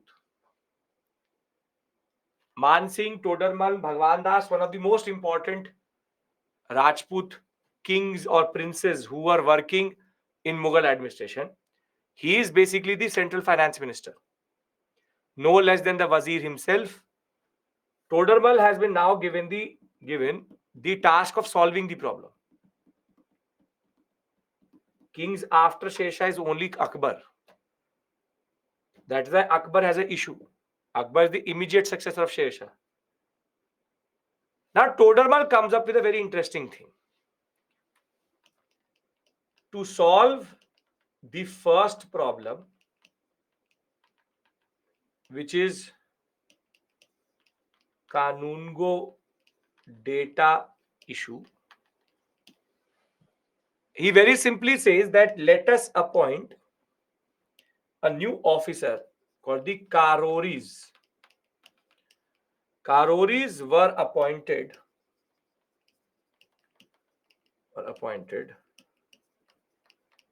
above the Kanungos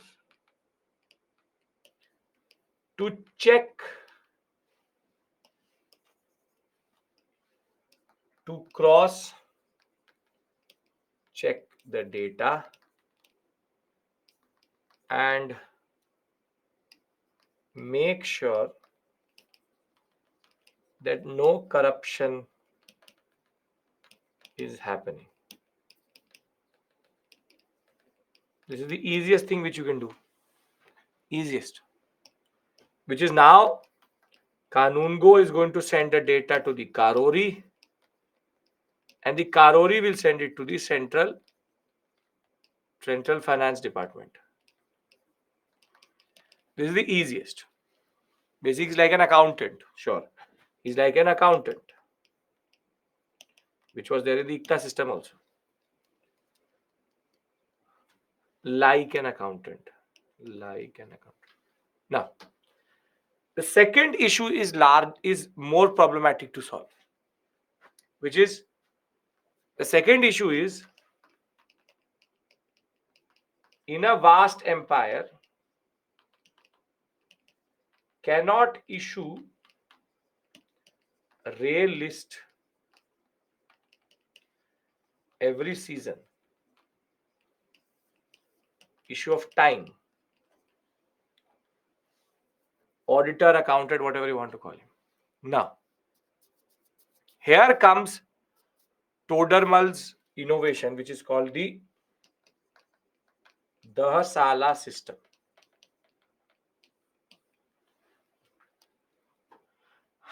As the word says, Dahasala, 10-year. You see, Todermal said, let us take the 10-year average of market price, produce, and fertility or yield,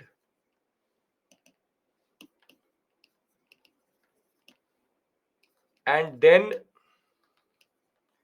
calculate the cash obligation of the peasant.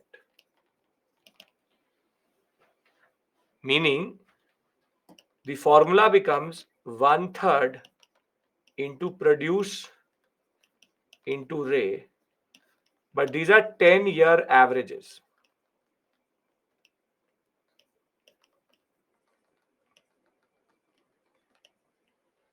And based on this system, no need to revise Ray every season, but only if needed.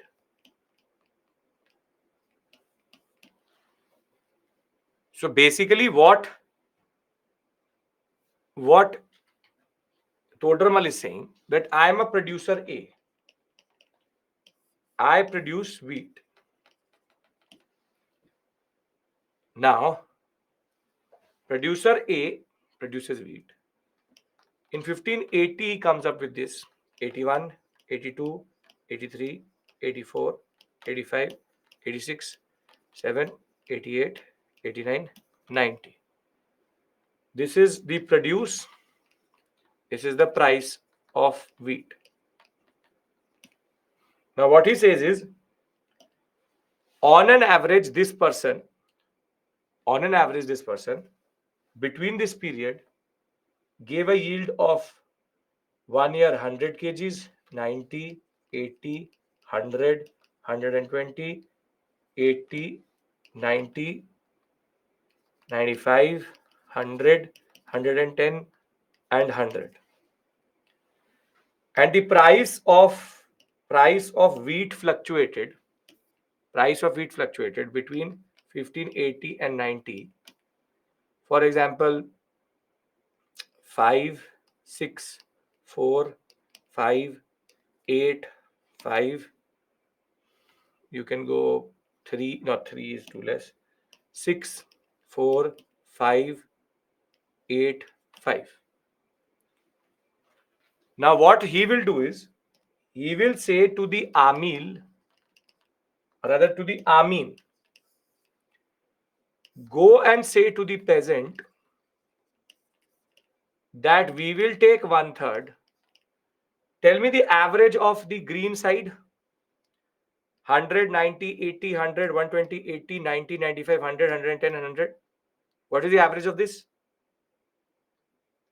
Properly do it. Divided by 10. 10. 1, 2, 3, 4, 5, 6, 7, 11. 11 are there. 1, 2, 3, 4, 5, 6, 7, 8, 9, 10, 11. 11. Divided by 11.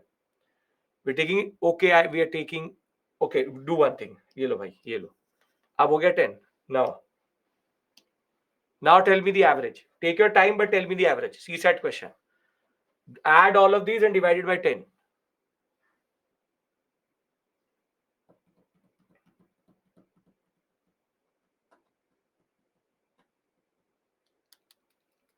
Use a calculator if needed. 96.5. So he says that 97 kgs is his average of 10 years. And give me the average of the price. 5, 6, 4, 5, 8, 5, 6, 4, 5, 8. 5.4, 5.6, 5.6, 5.6. Okay. So he says that it is 6 rupees, which is the average. Tell the peasant that according to my calculations, how much will this come? How much will this come? 1/3 of 97 into 6. Do 97 to 2. Rupees 194 is his obligation. Now, the Amin, if he tells the peasant that you owe us 194, the Amil will also collect 194. Now, there are two cases in which it will help the peasant. Maybe that year the price was higher, or he will produce more than 194 worth of wheat. The point is, by doing this Dasala system, under Dasala system, he's doing two things.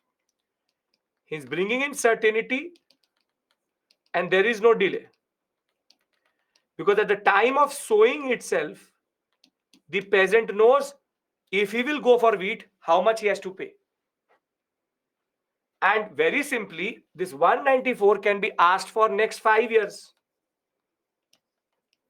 The state does not need to change it. So Dasala changes the whole concept itself.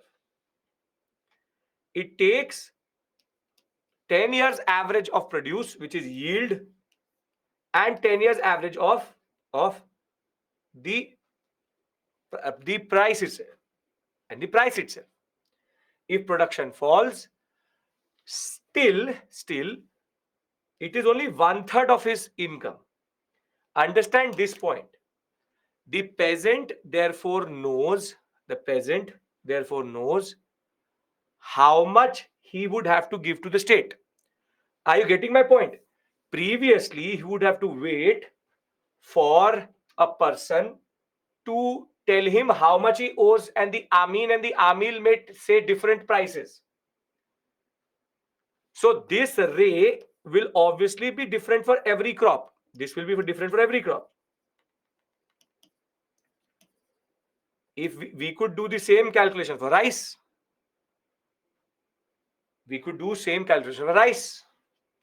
Rice rate may come up or low. Under an unstable distressed year, Akbar used to waive off the revenue. Don't take it as an anomaly here. What is the use of the Kanun Go then? That is the point. Now the data which the now don't you get one thing? If I audit every account, every value of the Kanun Go via Karori, won't it increase the time? Won't it increase the time? It will increase the time.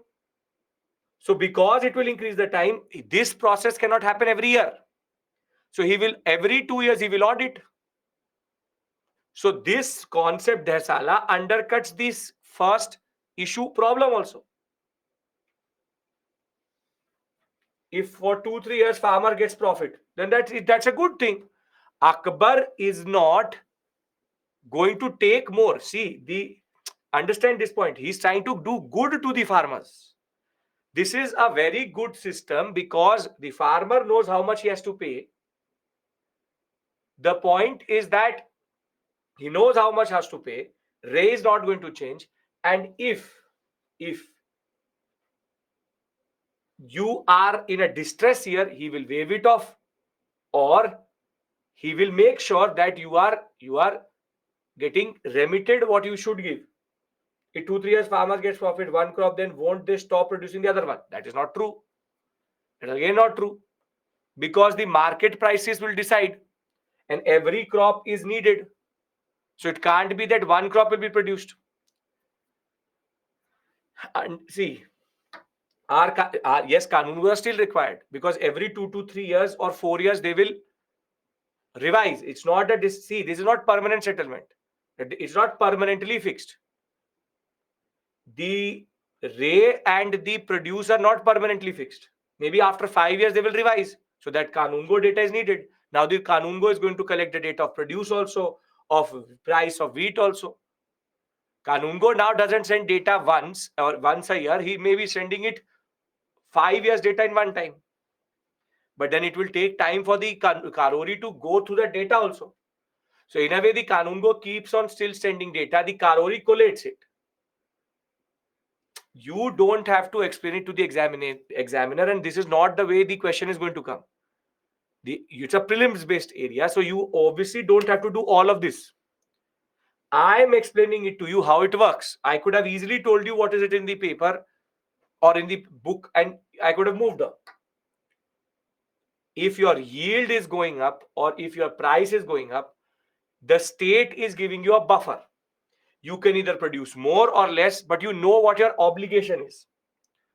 The Sala negates the two problems which we identified. The Sala now is not very fully based on Karungo data, because there's the Karori and delays can be checked upon. And the fact is that now every year the state does not have to run around to create a new repository. That is why RBI does not do month-to-month changes, quarterly or yearly changes. Same way, this is basically the innovation. That I will collate all data and I will bring it together to make sure that there is a average produce. And the point is, still the system is not complete. If you understand this, then I have to add another element. The Sala, you understand what it is. Yes, the Sala system. The name itself tells you 10 Sal, 10-year average of produce, 10-year average of yield. So fertility also comes into account.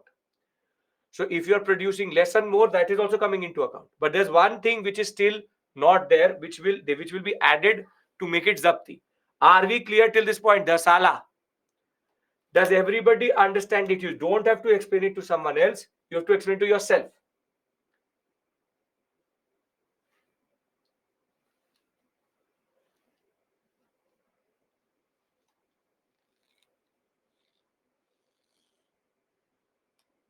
But they need huge amount of data previously collected. So what is the issue in that? If they can do it in every year, they can do it over 4 years also. The Sala system is nothing but the state's obligation of 1/3 has been calculated on 10-year average of produce and 10-year average of market rate, which is Ray. So Ray now is not indicative or is not indicative of the yearly price, but is indicative of the 10-yearly price. That's it. Kritika. Now, even this system not impact inflation. Now again, वो RBI governor को you take it out, and these words inflation, deflationary are based on free market, capitalist market. It's not a capitalist market. It will not, even if it is basically also accounting for inflation in a way also, because if it will inflate, then the average will go up. So that's a separate issue altogether. The state will not sit there. If they can see that the prices are going up, they will revise it quickly. Does same tax remain for 5 years? Until unless Ray has not been changed or it has not been revised, the obligation remains the same for a period of time. Okay, now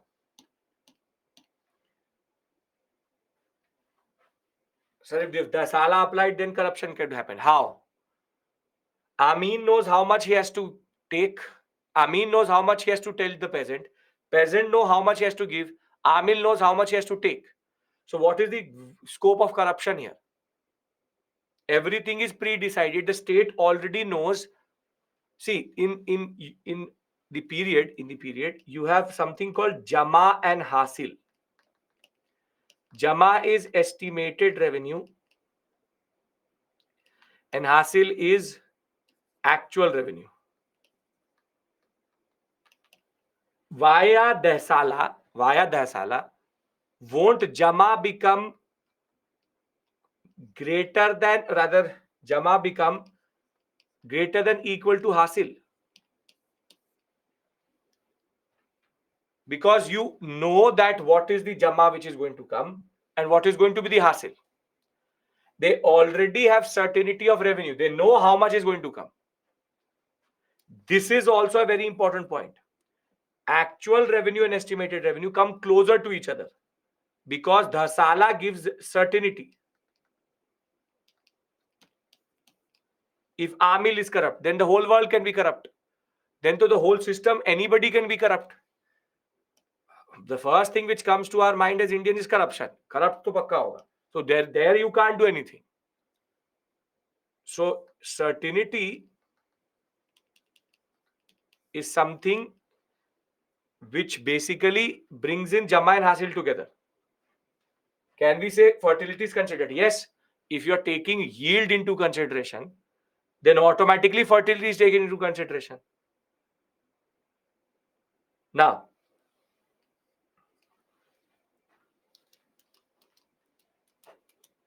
the Sala system has one issue still.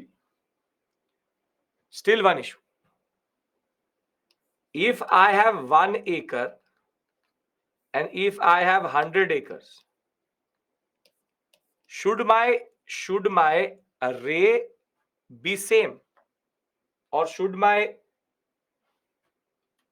Dhasala obligation be same? I could be producing in 1 acre 50 kgs and he could be producing in 100 acres 60 kgs. This is not a good use of land. This is not a good use of land. So in order to make Dhasala better,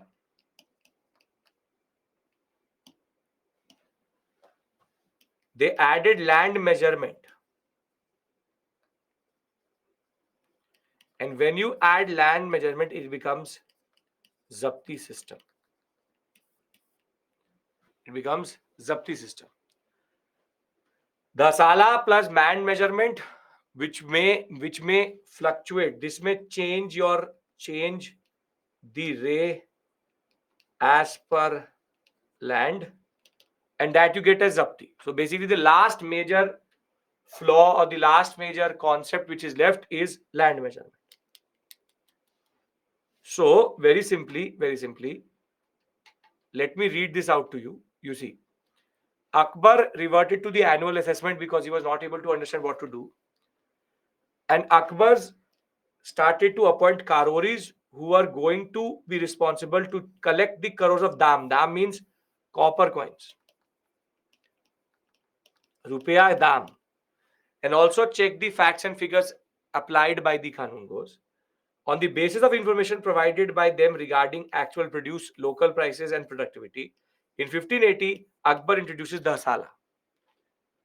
And land measurement was already there in Sheshasuri, yes. Under the system, the different average produce of different crops, as well as average prices prevailing over the last 10 years, were calculated. One third of the average produce was the state share, and the demand was stated in cash.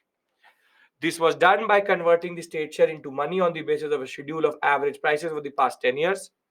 Not only were local prices taken into account, Parganas having the same productivity were grouped together.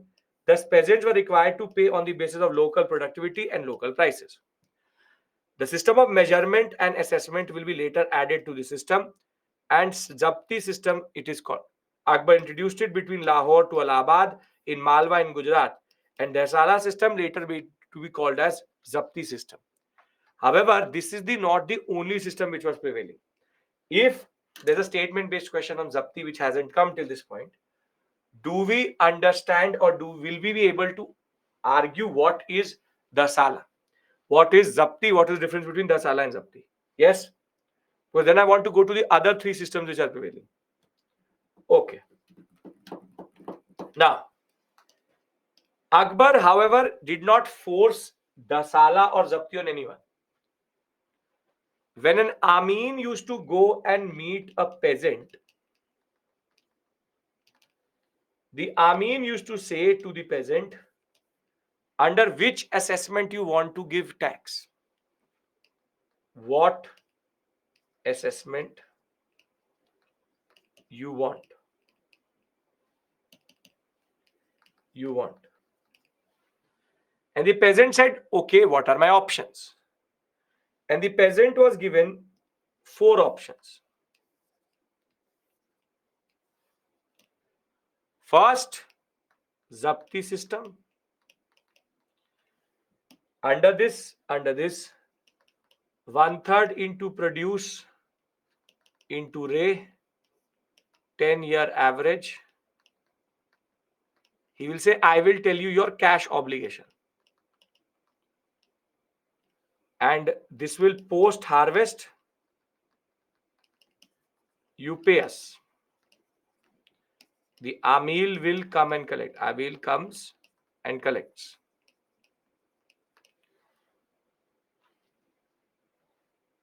Do the peasants have discretion? Yes, they have discretion. It is on the peasant what he chooses. But the peasant says, land measurement, I'm presuming.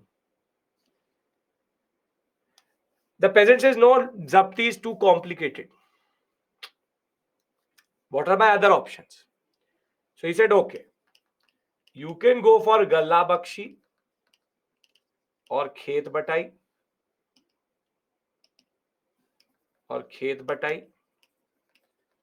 You can go for Batai or you can go for Nasak. So the peasant says, okay, what is Galla Bakshi or Khet Batai? Galla Bakshi or Khet Batai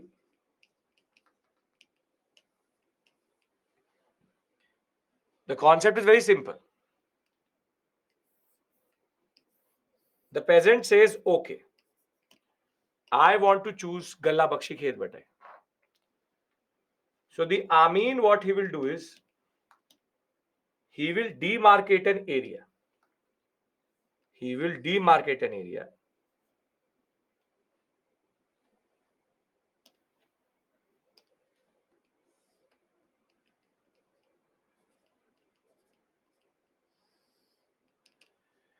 And he will say that this part of the land or khet, whatever is produced, will be state's share.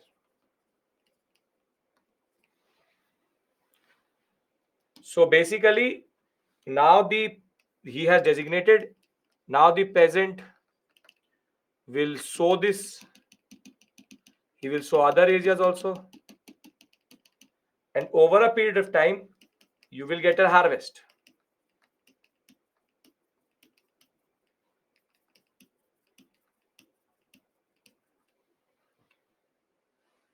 Now, the Amin designated and went. So the Amil will come and say, I was told by the Amin that you have chosen Khet Batai. So the peasant will say, yes. So he will say, what is the demarcated area? He will say, this is a demarcated area. So the Amil will get this part of Khet or land harvested,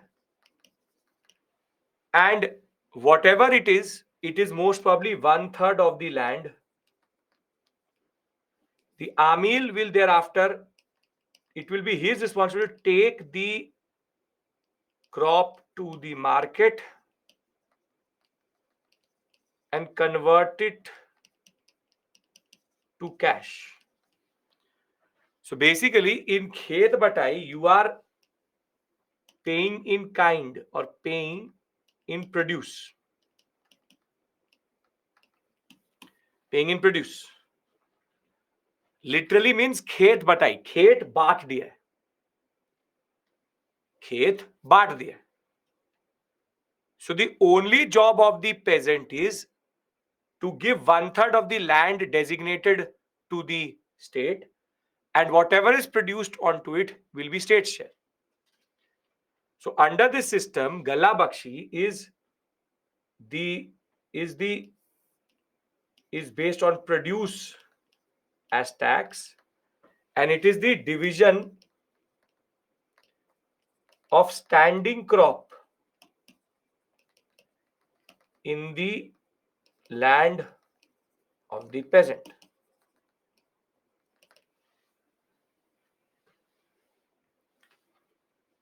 However, there's a problem in this system. Would this see who would prefer this type of khed batai? Who will prefer this type of khed batai?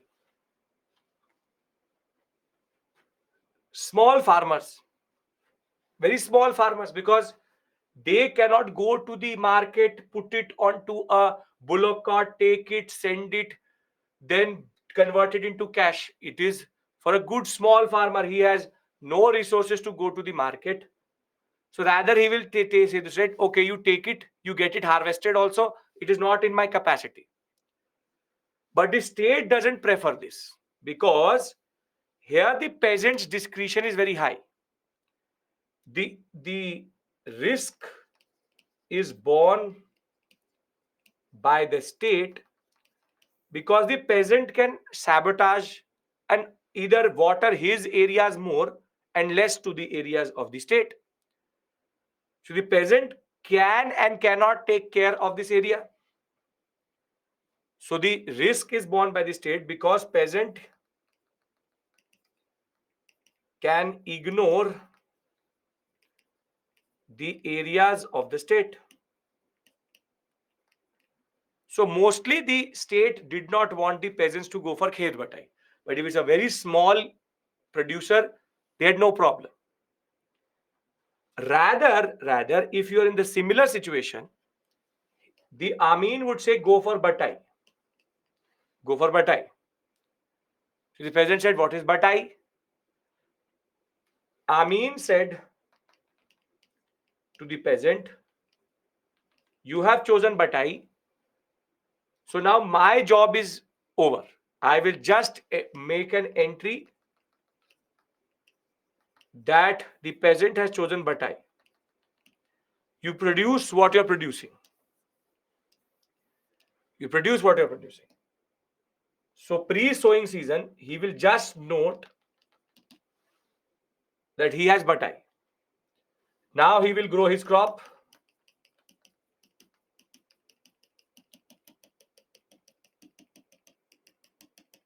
And he will harvest it. Once he harvests it, now he has made stacks of this crop.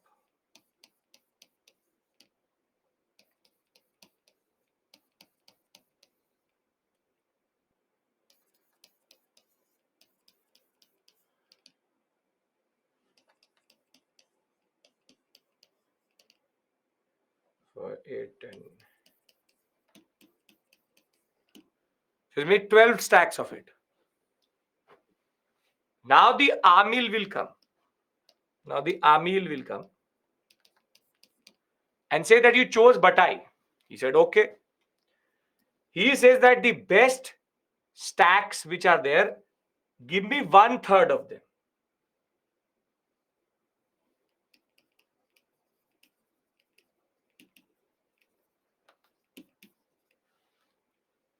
Now here the state is not bearing the risk.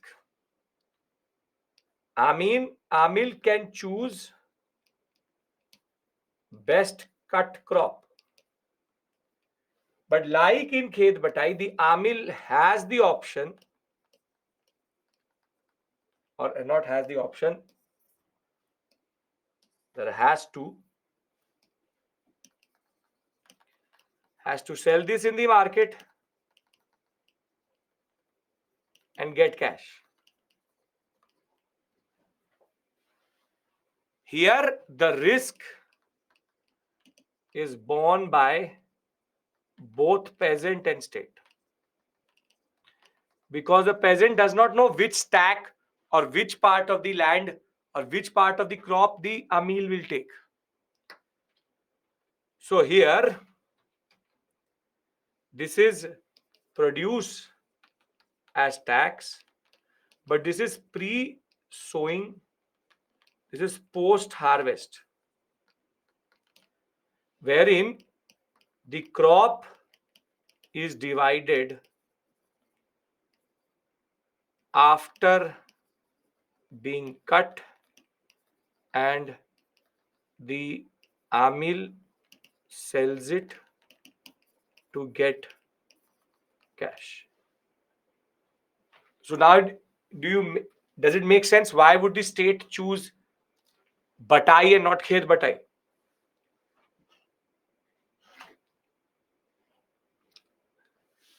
It says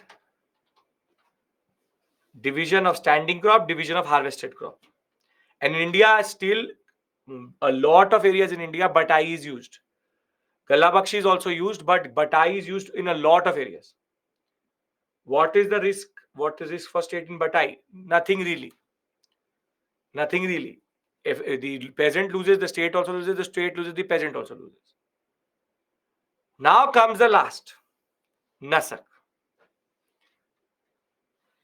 And Nasak is where the peasant says that I don't want to go through all this hassle. I don't want to go through all this hassle. You tell me how much did I give you as tax last year? He says you used Zapti and the tax obligation was, for example, 200 rupees. To whom farmers are paying tax now? But he's paying to Amil.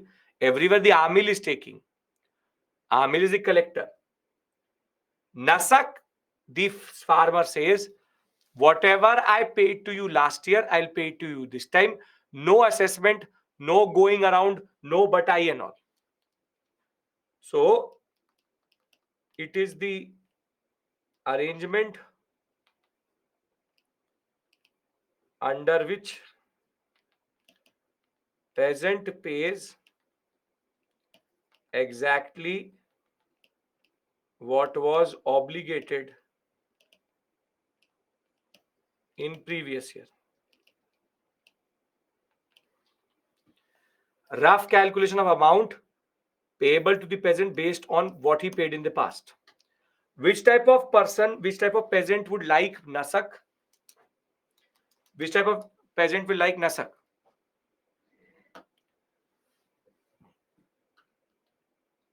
Big farmers and the people who have additional income. Who have additional income. When you will have additional income, he is saying, don't ask me where I got the money from. You want 200, I'll give you 200. But you just tell me what I have to pay. This assessment and all you should not do. Nasak is what they used to avoid the most, because Nasak gives too much discretion to the peasant. Now, you tell me,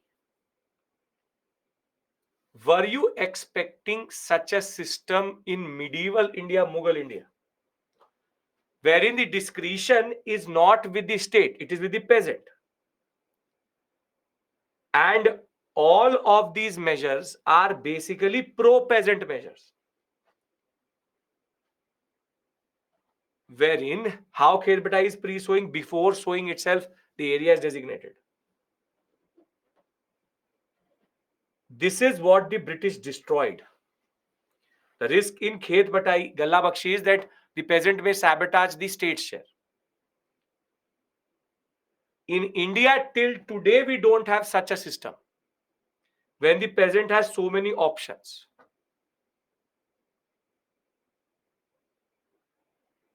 The point is, Nasak is whatever I paid last year, I will pay you again. Don't assess, don't do anything, no khed batai, no measurement. You want 200, I'll give you 200. See, the point is that only if the farmers progress and prosper, then only does the state progress. This is what is Mughal understanding. That if they start to play with the agrarian sector too much, they will destroy agriculture.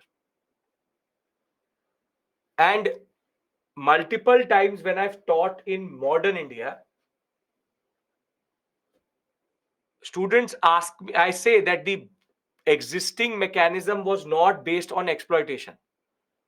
Half of the crowd cannot basically digest that fact. That how can it be that Mughal India's resources and taxation were not exploitative? But after going through this, you tell me, are any of these geared for exploitation of the peasantry?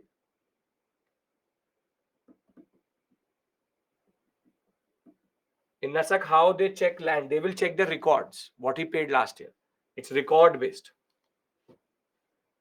See, the point is, the more you will understand medieval India, the more nuance you will see.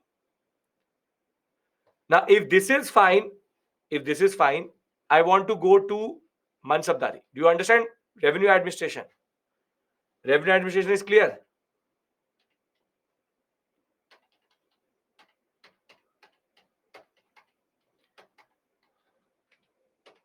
Yes? Okay. 2-3 small topics, we'll do it tomorrow. I want to cover Mansabdari, the most important. Difference between Zabti and Nasak. Zabti, you would have to go through assessment. He will do everything. Land measurement will happen. It's a proper system. Nasak is no measurement, nothing. I am standing in front of you, whatever you want to take. That is the point, Shreyank. Can we take up Mansabdari? Mansabdari is general administration. I'm coming to that. It's more accountable, it's more transparent. Now we are going to discuss Mansabdari, very important discussion. It goes on till the class ends, and then we'll do smaller topics. Those are they can be done tomorrow also. Now please pay attention. If you understand this, then you understand the most important area, Mansabdari, Jagirdari. Now pay attention. Now, when you will become an IAS officer, Mansabdari system is the general administrative system. That is the way bureaucracy used to work. The IAS system of the Mughal Empire. Akbar's innovation and Akbar's way of introducing it was very important. Now, today, when you will become, in today's scenario, when you will become an IAS officer, you will get certain positions. For example, you'll start at SDM, then you'll become DM, then you become additional secretary, then you'll become joint secretary. Thereafter, you get the concept of secretary, and if you have the age, you can become cabinet secretary.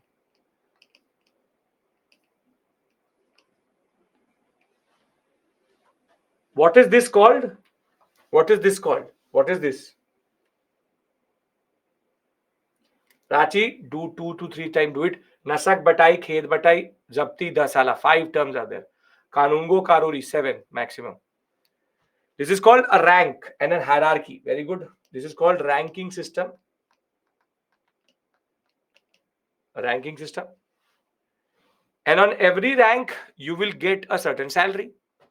For example, start at 80,000. Then you will get 1,10,000.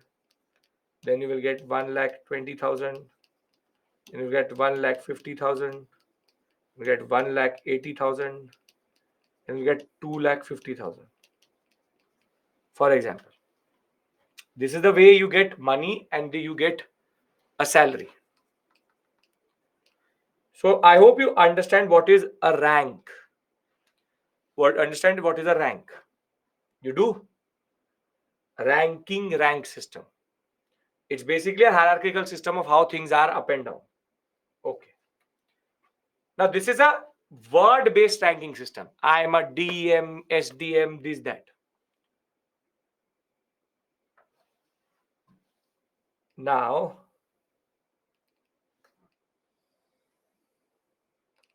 Akbar, Mansab means rank. Therefore, Mansabdari means ranking system.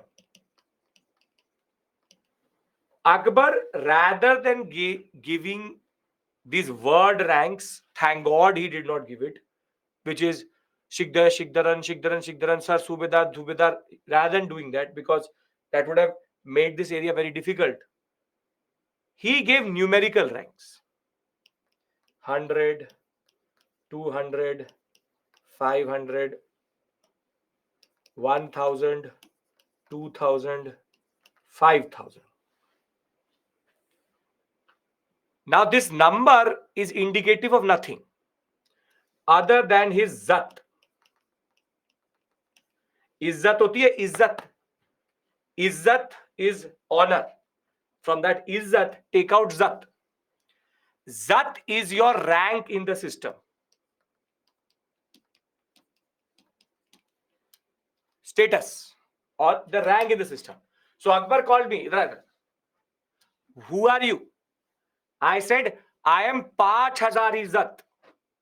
So he will say, okay, he's a high ranking officer. Mansab word, zat word. Initially there was only one word, which is mansab. Later it was replaced by zat.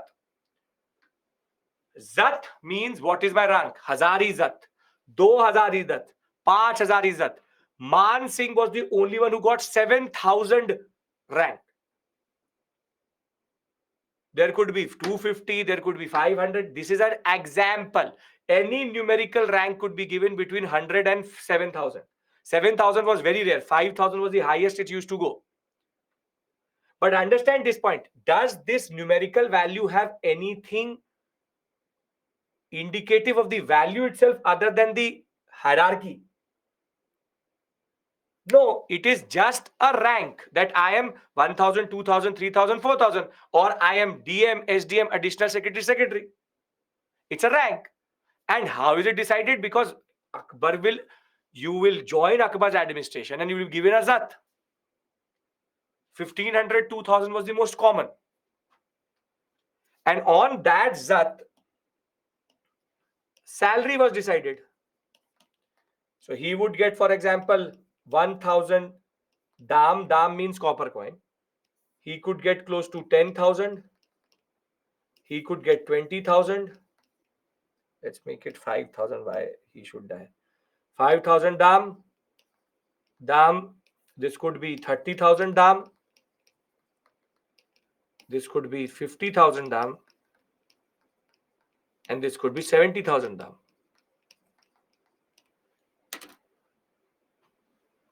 Again, Sanskar, don't bring savar. Abhi aayega. That is something totally different. No, it is not indicative of how many savars need to be there. That is a contradictory statement. Savar rank is savar based. How zat is decided? On the basis of your rank. If you are the son of Bhagwan Das, you will get a good rank. But how is your rank decided? According to seniority, according to when you enter, according to how important you are. If you are added as a Rajput prince, you will obviously be given 5,000, 6,000. So there is no difference in between the two things which you are seeing on the left and the right. The only difference is that the ranking is now numerical and the word rank has been called Zat. Basically, they used to say 5,000 izzat, 2,000 izzat, 3,000 izzat, 5, that there is a certain Zat. If you add to that numerical, you get your hierarchy status. Are we clear about what is Zat? Zat decides your salary. Zat decides your salary. Yes, sir? Okay. Dam is copper coin. Yes, sir. Now, Zat, this is the numerical rank. And it decides the salary and hierarchical position.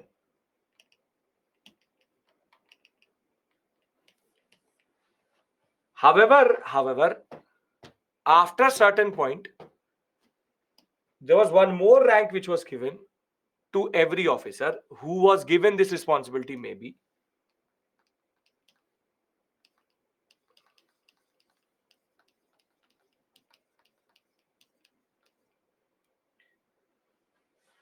They were given another rank which is called the Savar rank. It is also indicated off by a number.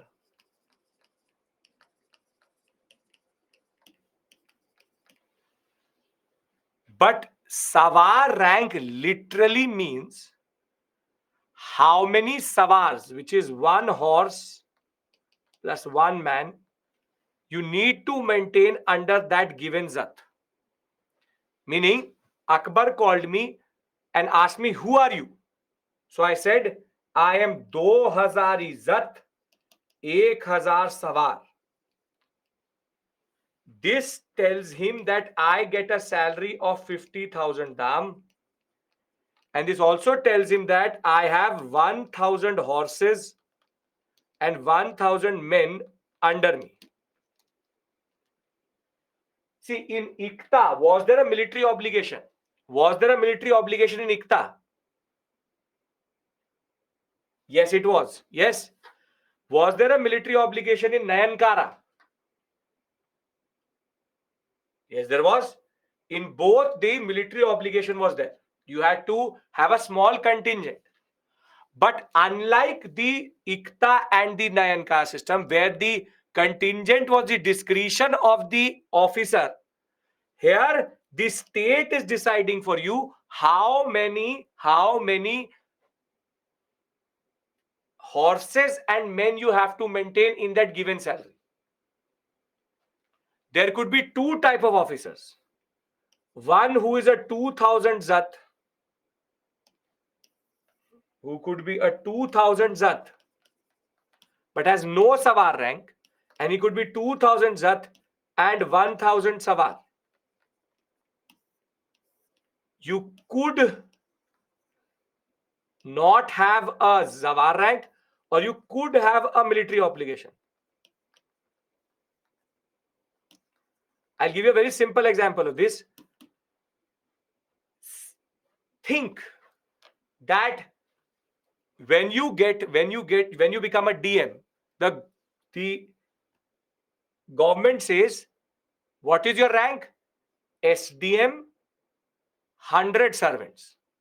Meaning that within your salary as servant, as a SDM, you have to maintain 100 servants for the state. This is exactly the same as what I'm saying. SDM 100 servants. This is an equivalent of this. That the state is already fixing the obligation of the person with regards to how many servants, or in this case, Savars, should be there. So who is paying the Savar? Who is paying the Savar? The Mansabdar.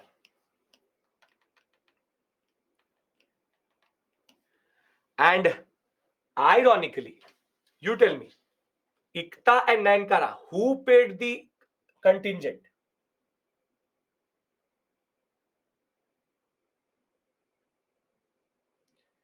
It is again the officer, either the Iktidar or the Nayak. So if you look at it, Ikta, Nayankara, and Mansabdari is exactly the same thing, except for Akbar has now designated ranks, hierarchy, and also specified the military obligation. Mansabdar, Iqtidar, and Nayak, all three pay for their own military establishment. Here, the only difference is the number has been already decided by the state. Now, you tell me one thing. You tell me one thing.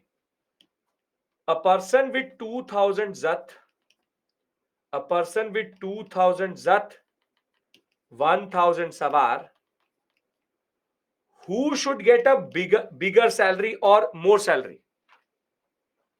Who should get more salary? The second one. So his salary could be fixed at 10,000 dam, but his salary could be at 30,000 dam. So the state could give on the same rank different salaries also. If you had an obligation, then the state could add your salary or increase your salary. And in Mansabdari, the biggest point is Zat is neither hereditary, permanent, or and transferable, and is transferable. And is transferable. Your Zat could be increased, the Zat could go down. Why first does not need to maintain, why first does not maintain salary, or why first does not maintain Savar? I am Abul Fazal, a poet. Should I have an army contingent with me? I was just honored by the king by giving me 2000 Zat. He gave me a good rank, but he does not want me to have a military obligation. You could not have a military obligation. Abhi, you will see. As soon as I will add Jagirdari, you will understand the difference. Abhi, I'm not going to Jagirdari. I'm just explaining you what is Zat and Savar. And Zat is, as I said, non-hereditary. You cannot transfer it to your son. And it is non-permanent. You can be put up and down the hierarchy. And your Zat rank can be transferred to someone else also. Now, if you understand Zat and Savar, I want to now add Jagirdari to this. And then it will actually make sense, all of it together. Savar is non-hereditary or does not make actually any difference. Savar is a military obligation attached to it. Now, you tell me one thing before we move on. Between Zat and Savar, the number, where does it actually have meaning, real meaning? In Zat or Savar? In Savar. Because in Savar, it is an actual number which you need to have. And remember, when it comes to Zat rank would always be greater or equal to than Savar. It can't be that you can have 2000 Zat, 5000 Savar. You can't have such a big obligation on your rank that it exceeds.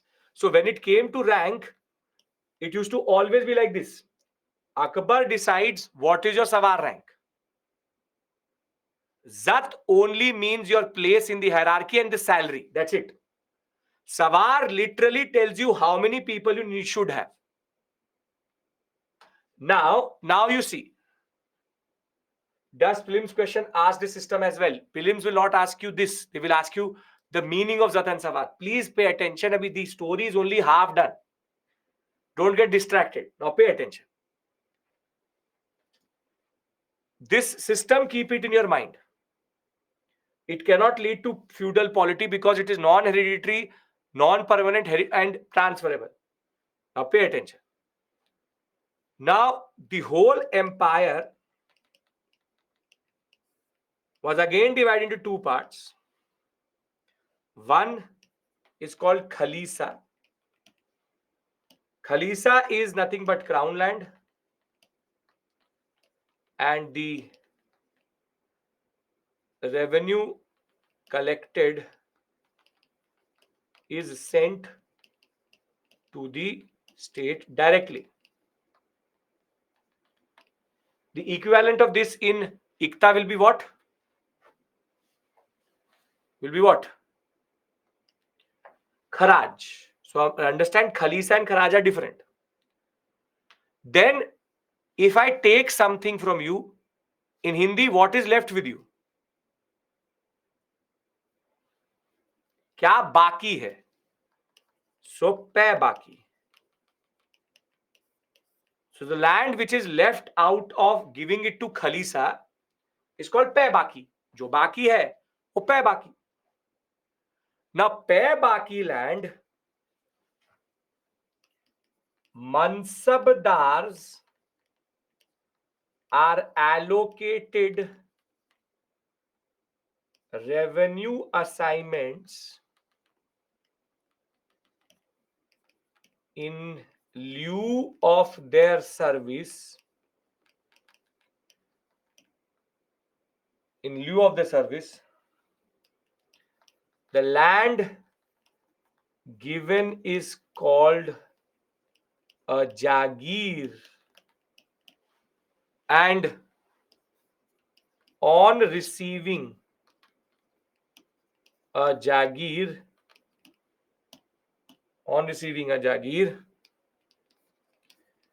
general administration, revenue administration, excess revenue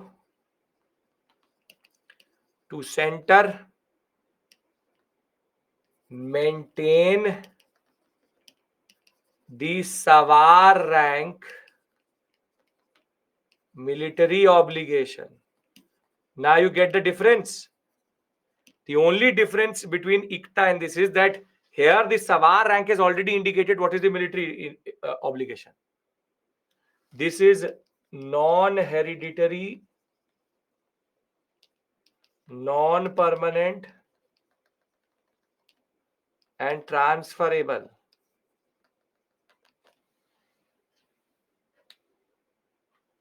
So now you see, all Jagirdars are Mansabdars, but not all Mansabdars are Jagirdars.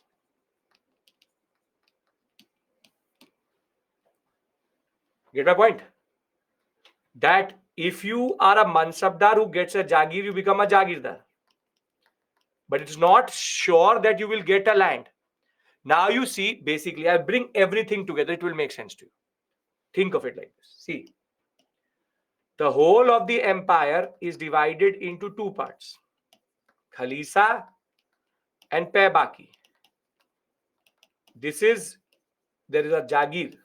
Now, there could be two types of Mansabdars. Mansabdars who are given cash salary, who are given Jagir as salary. And under that also you could have two, with Savar rank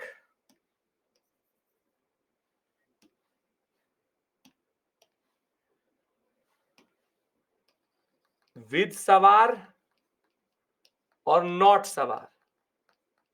But here will have Savar rank for sure. So this percent is paid out of the Khalisa collection. The crown land pays for the Mansabdars who are not Jagirdars. On the other hand, these Jagirdars, Here the Mansabdar becomes a Mansabdar Jagirdar, and now his Zat and Sawar. Zat is taken care of by land revenue, and he has to maintain the stipulated amount of soldiers.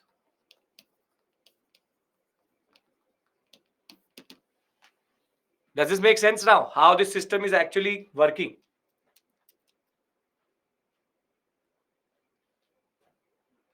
Is this making sense? Come on, this is very complex. Don't expect these things from ancient medieval India. But it's actually quite interesting. Khalisa Crown Land pays for Mansabdar who are not Jagirdar. A Mansabdar who gets cash salary cannot have a military obligation. Has military obligation, does not have one. And there can also be the one Mansabdar who gets Jagir as salary in lieu of service. That becomes basically Ikta.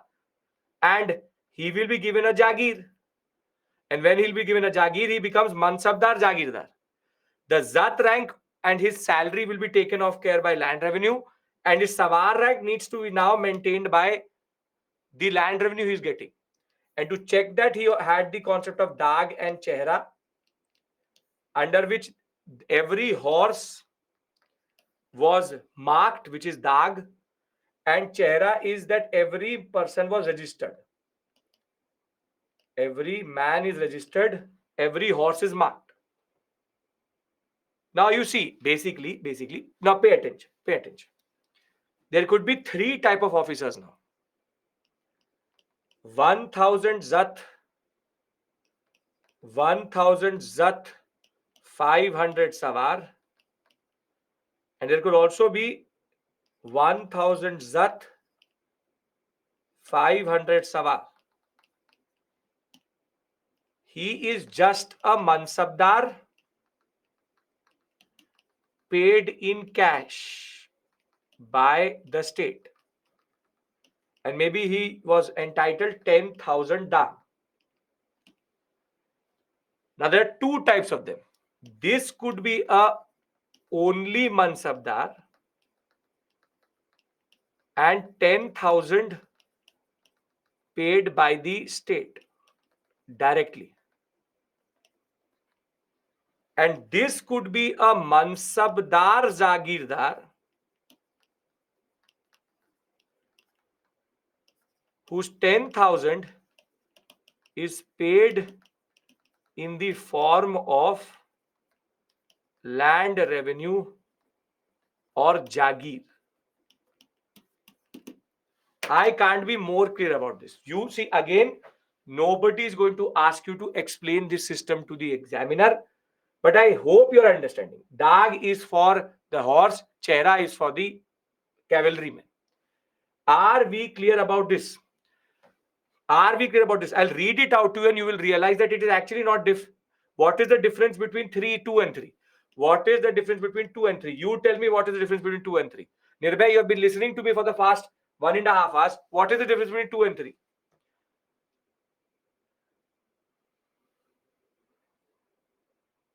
That was, yes, Sneha, that was in the discussion of the Mukti. The difference I'm looking for, Nirbhay, in 3, Jagir is given. So basically, the 2 is only a Mansabdar. 3 is a Mansabdar Jagirdar. The way is how do you get your salary decides what you really are. And that is why I wrote this line. Now do you make it sense? Does it make sense?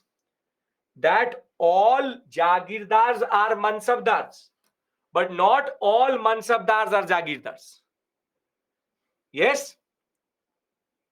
Okay, because there's one more change which I have to tell you, but I'll read this out to you. It will make sense to you. See, Mansabdari system was a tool of consolidation. The term Mansabdar refers to individuals who hold a Mansab. This is a gradation system or a ranking system. And by holding a mansab, you get a ranks, salary, and military responsibility. Rank and the salary is determined by the numerical value of the zat. The lowest rank could be 10, the highest was mostly 5,000. In the first year, there was only one rank. From the 14th year, the rank got divided into zat and sawar. The mansabdar's military responsibility required him to maintain a specific number of sawar or cavalrymen. The word zat therefore means personal. It fixed the personal status of the person and the salary due to him. The sawar indicated the number of cavalrymen a person was required to maintain. Chehra was used to check if the number of cavalrymen are being maintained. Dag was checked to see if the horses were maintained or not. So one man and one horse, they check through Dag and Chehra. And it's not new. Alauddin Khilji also used Dag and Chehra system. Thereafter, in Akbar's reign, these Jagirs were carefully assessed so that the revenues were roughly equal to the salary of Mansabdars. But by Aurangzeb's reign, this was technically not true because there was a lot of up down. And you can see how Mansabdari, Jagirdari system is the backbone, and Aurangzeb will basically change it. Now, if a person is between below 500 Zat, he is called a Mansabdar. You are a plain Mansabdar. If you are between 500 to 2500, you are called Amir. मैं अमीर हूं, मैं अमीर हूं. That is where the word comes, Amir. And if you are above 2500, you are called Amir Umda or Umda Azam. So now when you go to Akbar, you don't have to say anything. Akbar says, who are you? You say Mansab. Mansabdar. Then he says, who are you? I say, I am an Amir. Okay, so you can sit. And then he asks you, who are you? You say, I am Amir Umda. So he says, ye hui na baat. Now come and sit next to me. Basically, the term itself can actually tell you who you are, and your Jagirdari status is separate to Mansabdari. But you can or cannot be paid by the state. Umda means to be good. Now, I have to just discuss one small point and then I'll leave you today, which is what Jahangir and Shah Jahan do to the system. Can we discuss? Everybody understands Zat Sawar in the examination. You'll be able to identify that. Yes? 9:10 pe you're asking me for a 2-minute break. I'll leave you 2 minutes early. Don't worry. Okay. Now, under Jahangir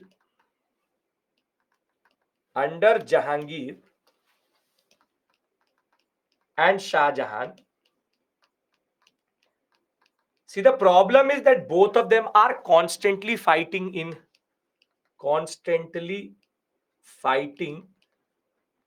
in Deccan.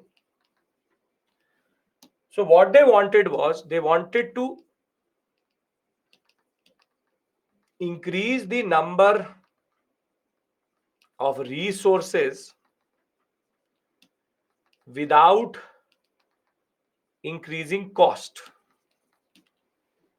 So see, while in Akbar, you would get a rank like this. 5,000 izzat, 2,000 sawar. So how many men are there? How many men are there? 2,000. How many horses are there? 2,000. Very good. But Jahangir and Shah Jahan started to give not one or two. This is called dual ranking. They gave triple ranking. They used to say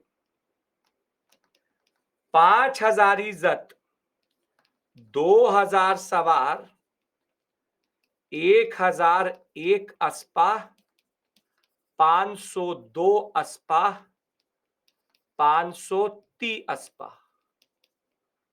Aspa means horse. So now the total number of men equals to 2,000 only. Now within this rank they have subdivided. This ratio is 1:1. One man, one horse. This is 1:2 and this is 1:3. So here there are 1000 men, 1000 horses. And this is how many horses? This is 1, then again 1000 horses.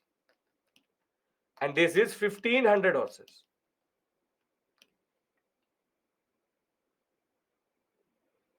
So the total number of horses are how many?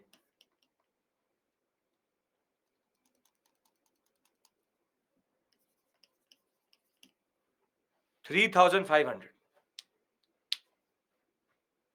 See, it's a sub rank.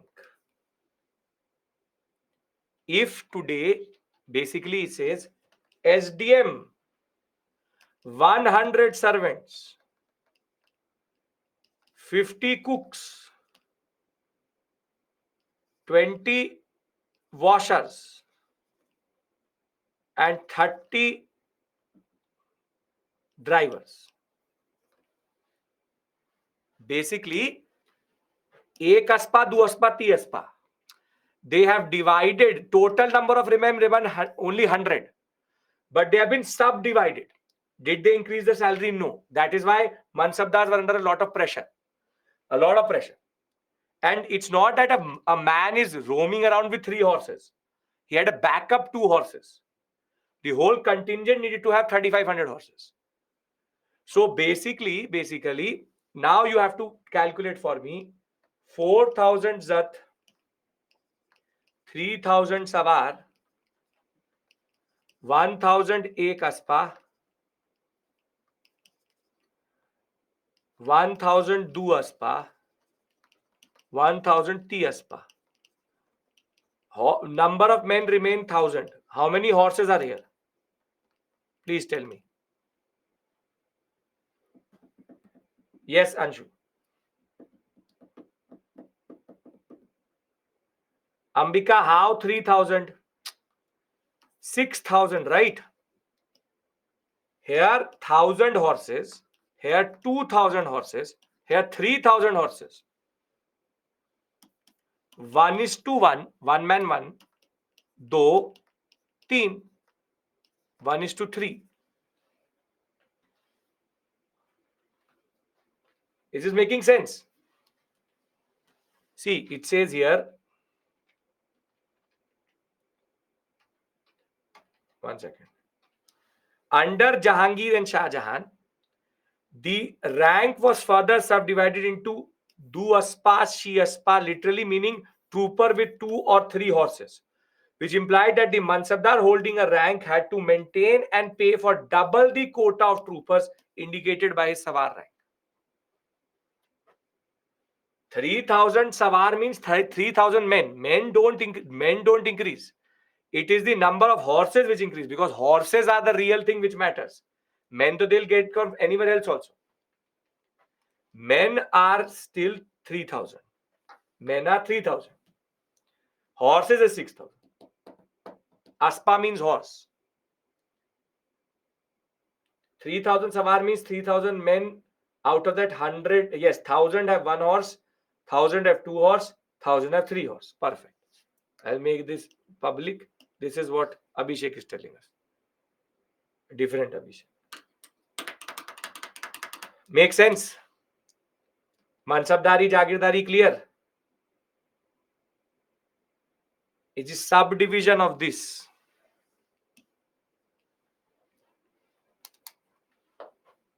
Zapti, Desala, Nasak, Gala Bakshi, Batai. UPSC will not ask a maths question, is not going to come. CSAT ka paper nahi hai. This is basic for your understanding. Now we've understood revenue, we've understood Mansabdari, Jagirdari, and we've understood the political history, we've understood all that. 1 man 3 horse. Ek aspa, do aspa, ti aspa. Aspa matters. 3 aspa means 1 man 3 horses. Yes. Now, before we end, just one standard thing. 1 second.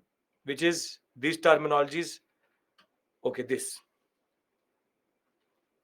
Wazir means both prime minister, but wazir is prime minister, diwan is the head of revenue administration,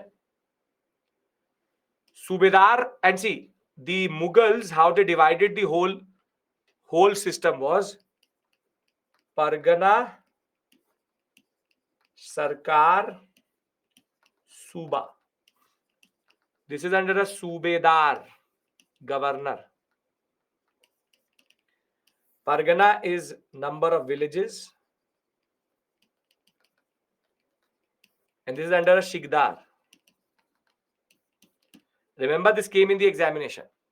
How did Mansabdar do to maintain if they have less revenue one season? They have to make sure that the revenue is equal. That is true for Ikta, Nayankara, and Mansabdari. They have to make sure that the agriculture is fine. Remember, this is the whole administrative setup.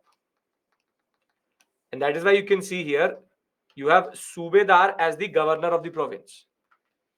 Then Mir Bakshi. This is the equivalent of Diwan, what is called Diwane Arz, which is, this is the Senapati, the head of military and head of nobility.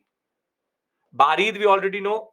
Vakya Naviz is newspaper reporter or news reporter. He tells what is happening in the empire, different parts. Mir Sanam, a Saman is household person. Kazi, everybody knows, judicial department. Sadar is charitable grant. Diwane Aam, everybody knows. Diwane Khas, everybody knows. Diwane Aam, he will meet with everybody. Diwane Khas, he will meet with some people. Kushal Khana means private chamber. Now means totally different, but it should be private chamber of the king. Now, last thing, just one last thing before we end this. Okay. You have different types of land also, and ironically, some of these terms are till today used. Now, does Khalisa Jagir, and this is just land given to religious person. Now, does this make sense to you? I did not do this for the same reason. Land kept separately to meet the expenses of the emperor. Land given to nobles and mansabdar for their expenses. So, two basic: Kharaj Ikta, Khalisa Pebaki Jagir. Then Polaj is a land which is under cultivation. Till today, we use the word Polaj. Parti, land which is left fallow. Chanchar, Banjar, and Takavi. Takavi is loans if the peasant want it from the state. Banjar and Chanchar are still used. These terms are till today used. I know, Rashida, it today means, Gusalkhana means totally different. At that point, it was totally different. Now, with this, I leave you here. Tomorrow we do 3 to very 3. I let me take stock taking. We started with the Turkish invasion, Delhi Sultanate, Mongols, Vijayanagara, Bahamani, Ikta, Nayankara, 4 experiments, market reforms. First Battle of Panipat, Ibrahim Lodi, gunpowder, Rumi Talugma, political history, revenue administration, and basic administration. Are we all clear about these smaller dots which we've done? Because tomorrow we do religious policy, Rajput policy, we do decline, and then we move to the Marathas under Chhatrapati Shivaji Maharaj and Sikhs. Done? The emperor did tax trade. That is all standard which was happening. Taxing of trade, taxing of agriculture. Paybaki is nothing but land left out of Khalisa. What is Baki out of Khalisa is Paybaki. So you have now, Anjali, understood what is Jagirdari Mansabdari? Yes? So, do we have a class on Saturday? I don't know why you always ask me this every week. No. So I will meet you tomorrow, which is what? Today is Thursday. We meet tomorrow and then straight away on Monday. Sab clear hai? Everything is fine. We will, yes, Akbar's Navratan and all, we will discuss that. Well, that is all art and culture. Mughal architecture, Mughal painting, Mughal, that all that I will do with you in art and culture. Don't worry. Quick, done? Okay. Paybaki Khalisa also in modern history. Anshu, because it's the same thing. Same exact thing. Decline of Mughal, ironically, is the last chapter here, first chapter there. Perfect, Sneha, perfect. Great. If you don't have a question, you can leave. Thank you. Take care. I will see you tomorrow. Oh, yes, Monday is a holiday. Oh, very good, very good, very good, very good. Arnab, thank you for reminding me. Monday is a holiday. We meet on Tuesday. Monday is a holiday. We have Guru Nanak Jayanti. 27th is a holiday.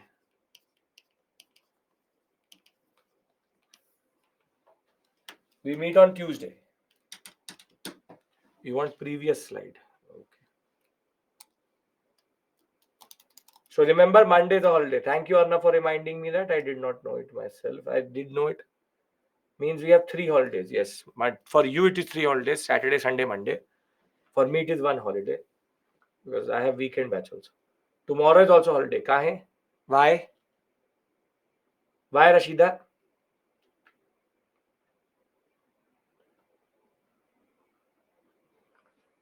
Is 100 men have 100 horses have more privilege? Yeah, Ganesh. In a way, to have 3 horses with 1 cavalry is a good thing. Perfect, Oshin. Perfect. Sir, what is your optional? Nirbhak, guess. Wild guess. Guess kar. What would be my optional? Think of it. $1,000,000 question. कौन बनेगा करोड़पति? 8 crore question. What would be my optional? Guess it. Anthropology. Very good.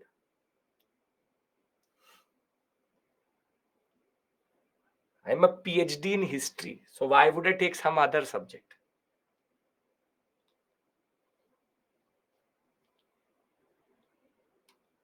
If I don't take history, then you don't take any subject as optional. After close to more than a decade of studying history, then you don't take that.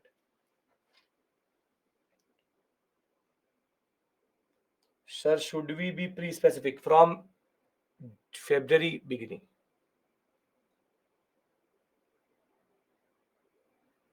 What is your rank? 8,000 इज्जत, 2,000 सवाल. Yes, in the process of doing it. In the process of doing it. My rank is 8,000 इज्जत, 2,000 सवाल. Sneha, same here. After medieval, we start art and culture. From Tuesday onwards, we start art. Tuesday, Wednesday, Tuesday we start art and culture, which is Bhakti Sufi.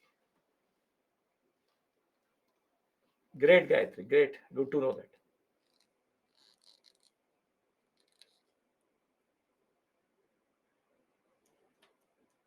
How one man can handle 3 horses? By keeping the other 2 horses in the stable. Jagirdar is basically military obligation for which they are given license. Yeah, in a way, Mona Lisa. See you. If you don't have a doubt, see you tomorrow. Bye-bye.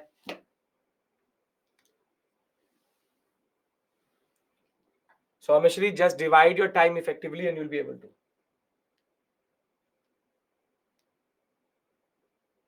Shweta, make them sit with you for 16 hours. If they can sit with you for 16 hours, why not? All these movies do the same thing. Yes. 12th fail and all, they will make unrealistic targets for you. Tell them to sit for 16 hours.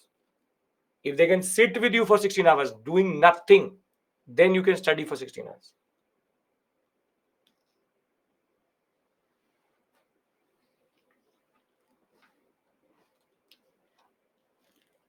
Okay, I will see you tomorrow, same time. Thank you. Take care and bye-bye.